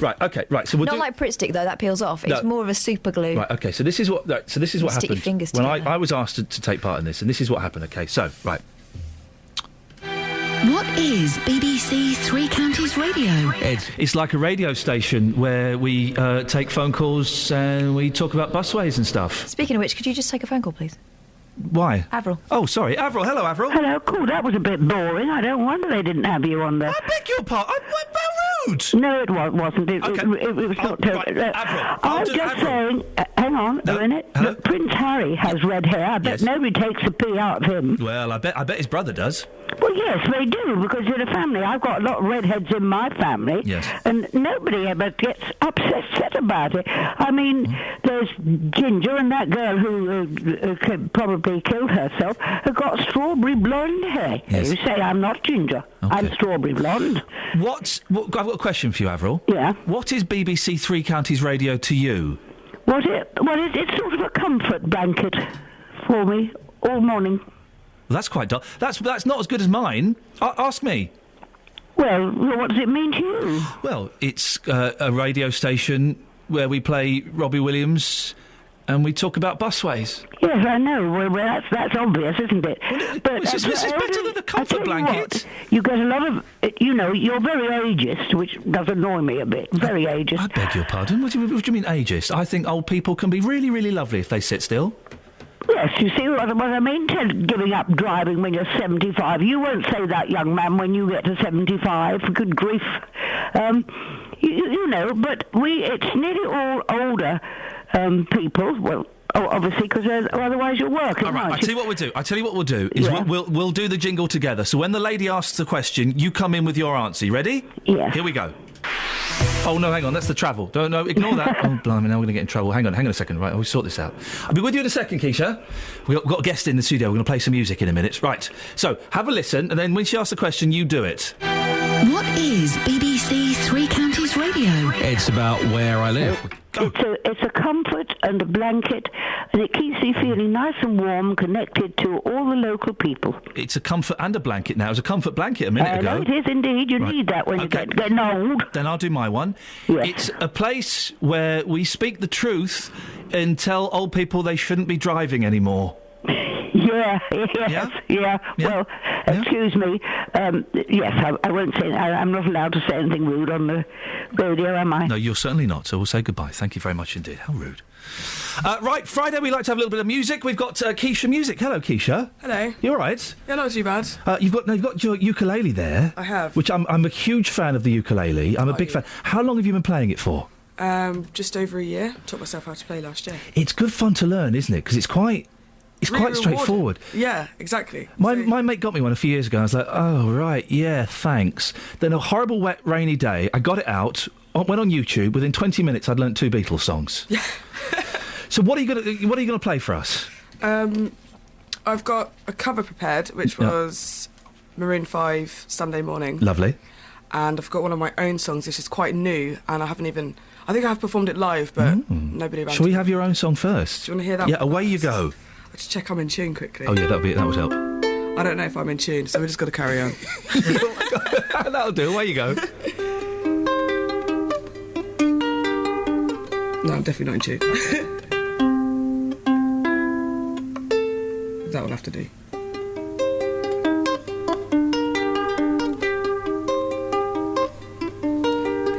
Please don't you wait up for me. I'm not coming home tonight. Yeah. Please don't you wait up for me. No, I'm not coming home tonight. Yeah.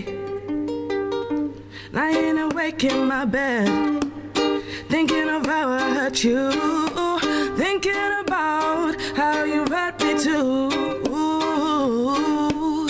Lying awake in my bed, lying alone, thinking about all the times we shared, good and bad. Please don't you wait up for me.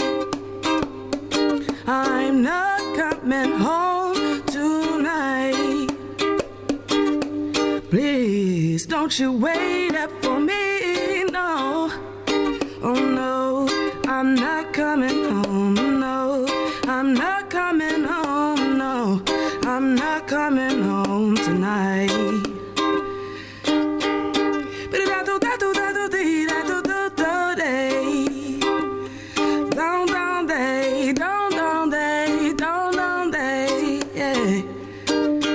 Please don't you wait up for me. I'm not coming home tonight. Yeah. Please don't you wait up for me. Oh no, I'm not coming home. No, I'm not coming home tonight.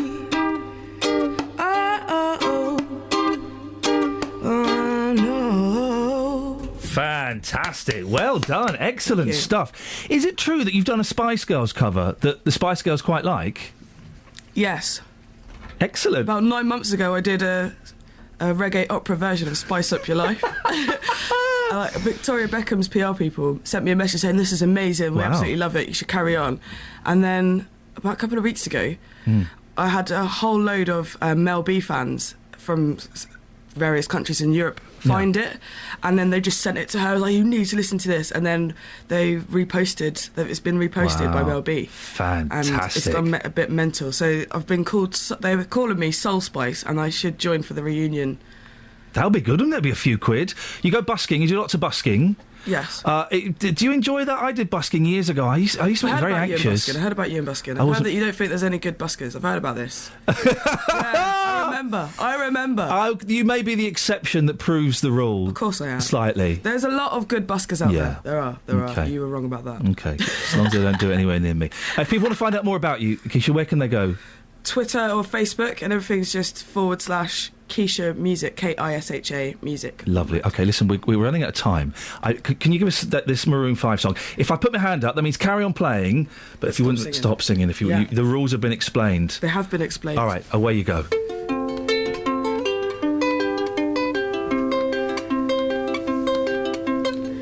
Sunday morning, rain is falling.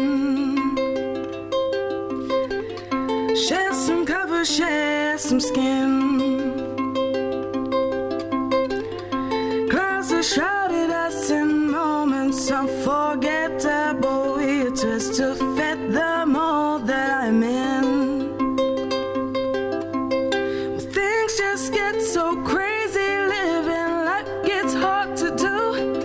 I would gladly hit the road, get up and go if I knew that someday it would bring me back to you.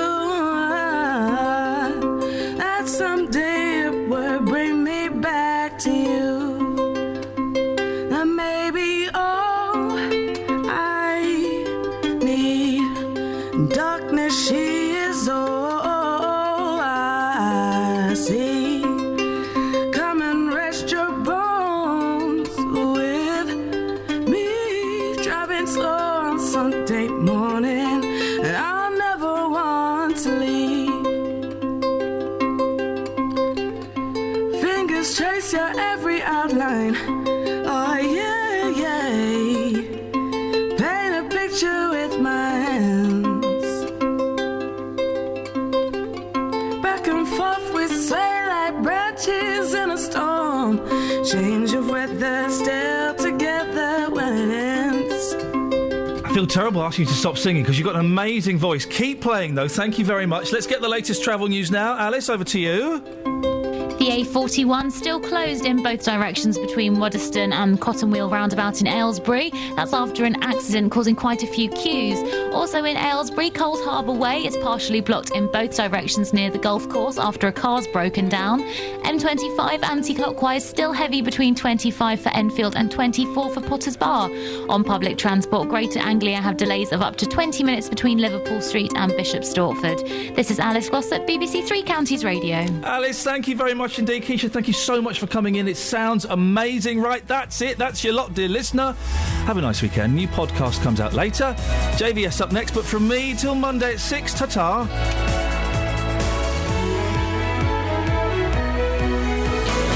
Local and vocal across beds, hearts and bucks. This is BBC Three Counties Radio. Thank you, Iain. Good morning. Welcome to the JVS show. I'm Jonathan Vernon-Smith. It's Friday. It's 9 o'clock. And on today's Big Phone-In, do men really need any more than 2 weeks paternity leave? The government has committed to introducing a year of shared leave.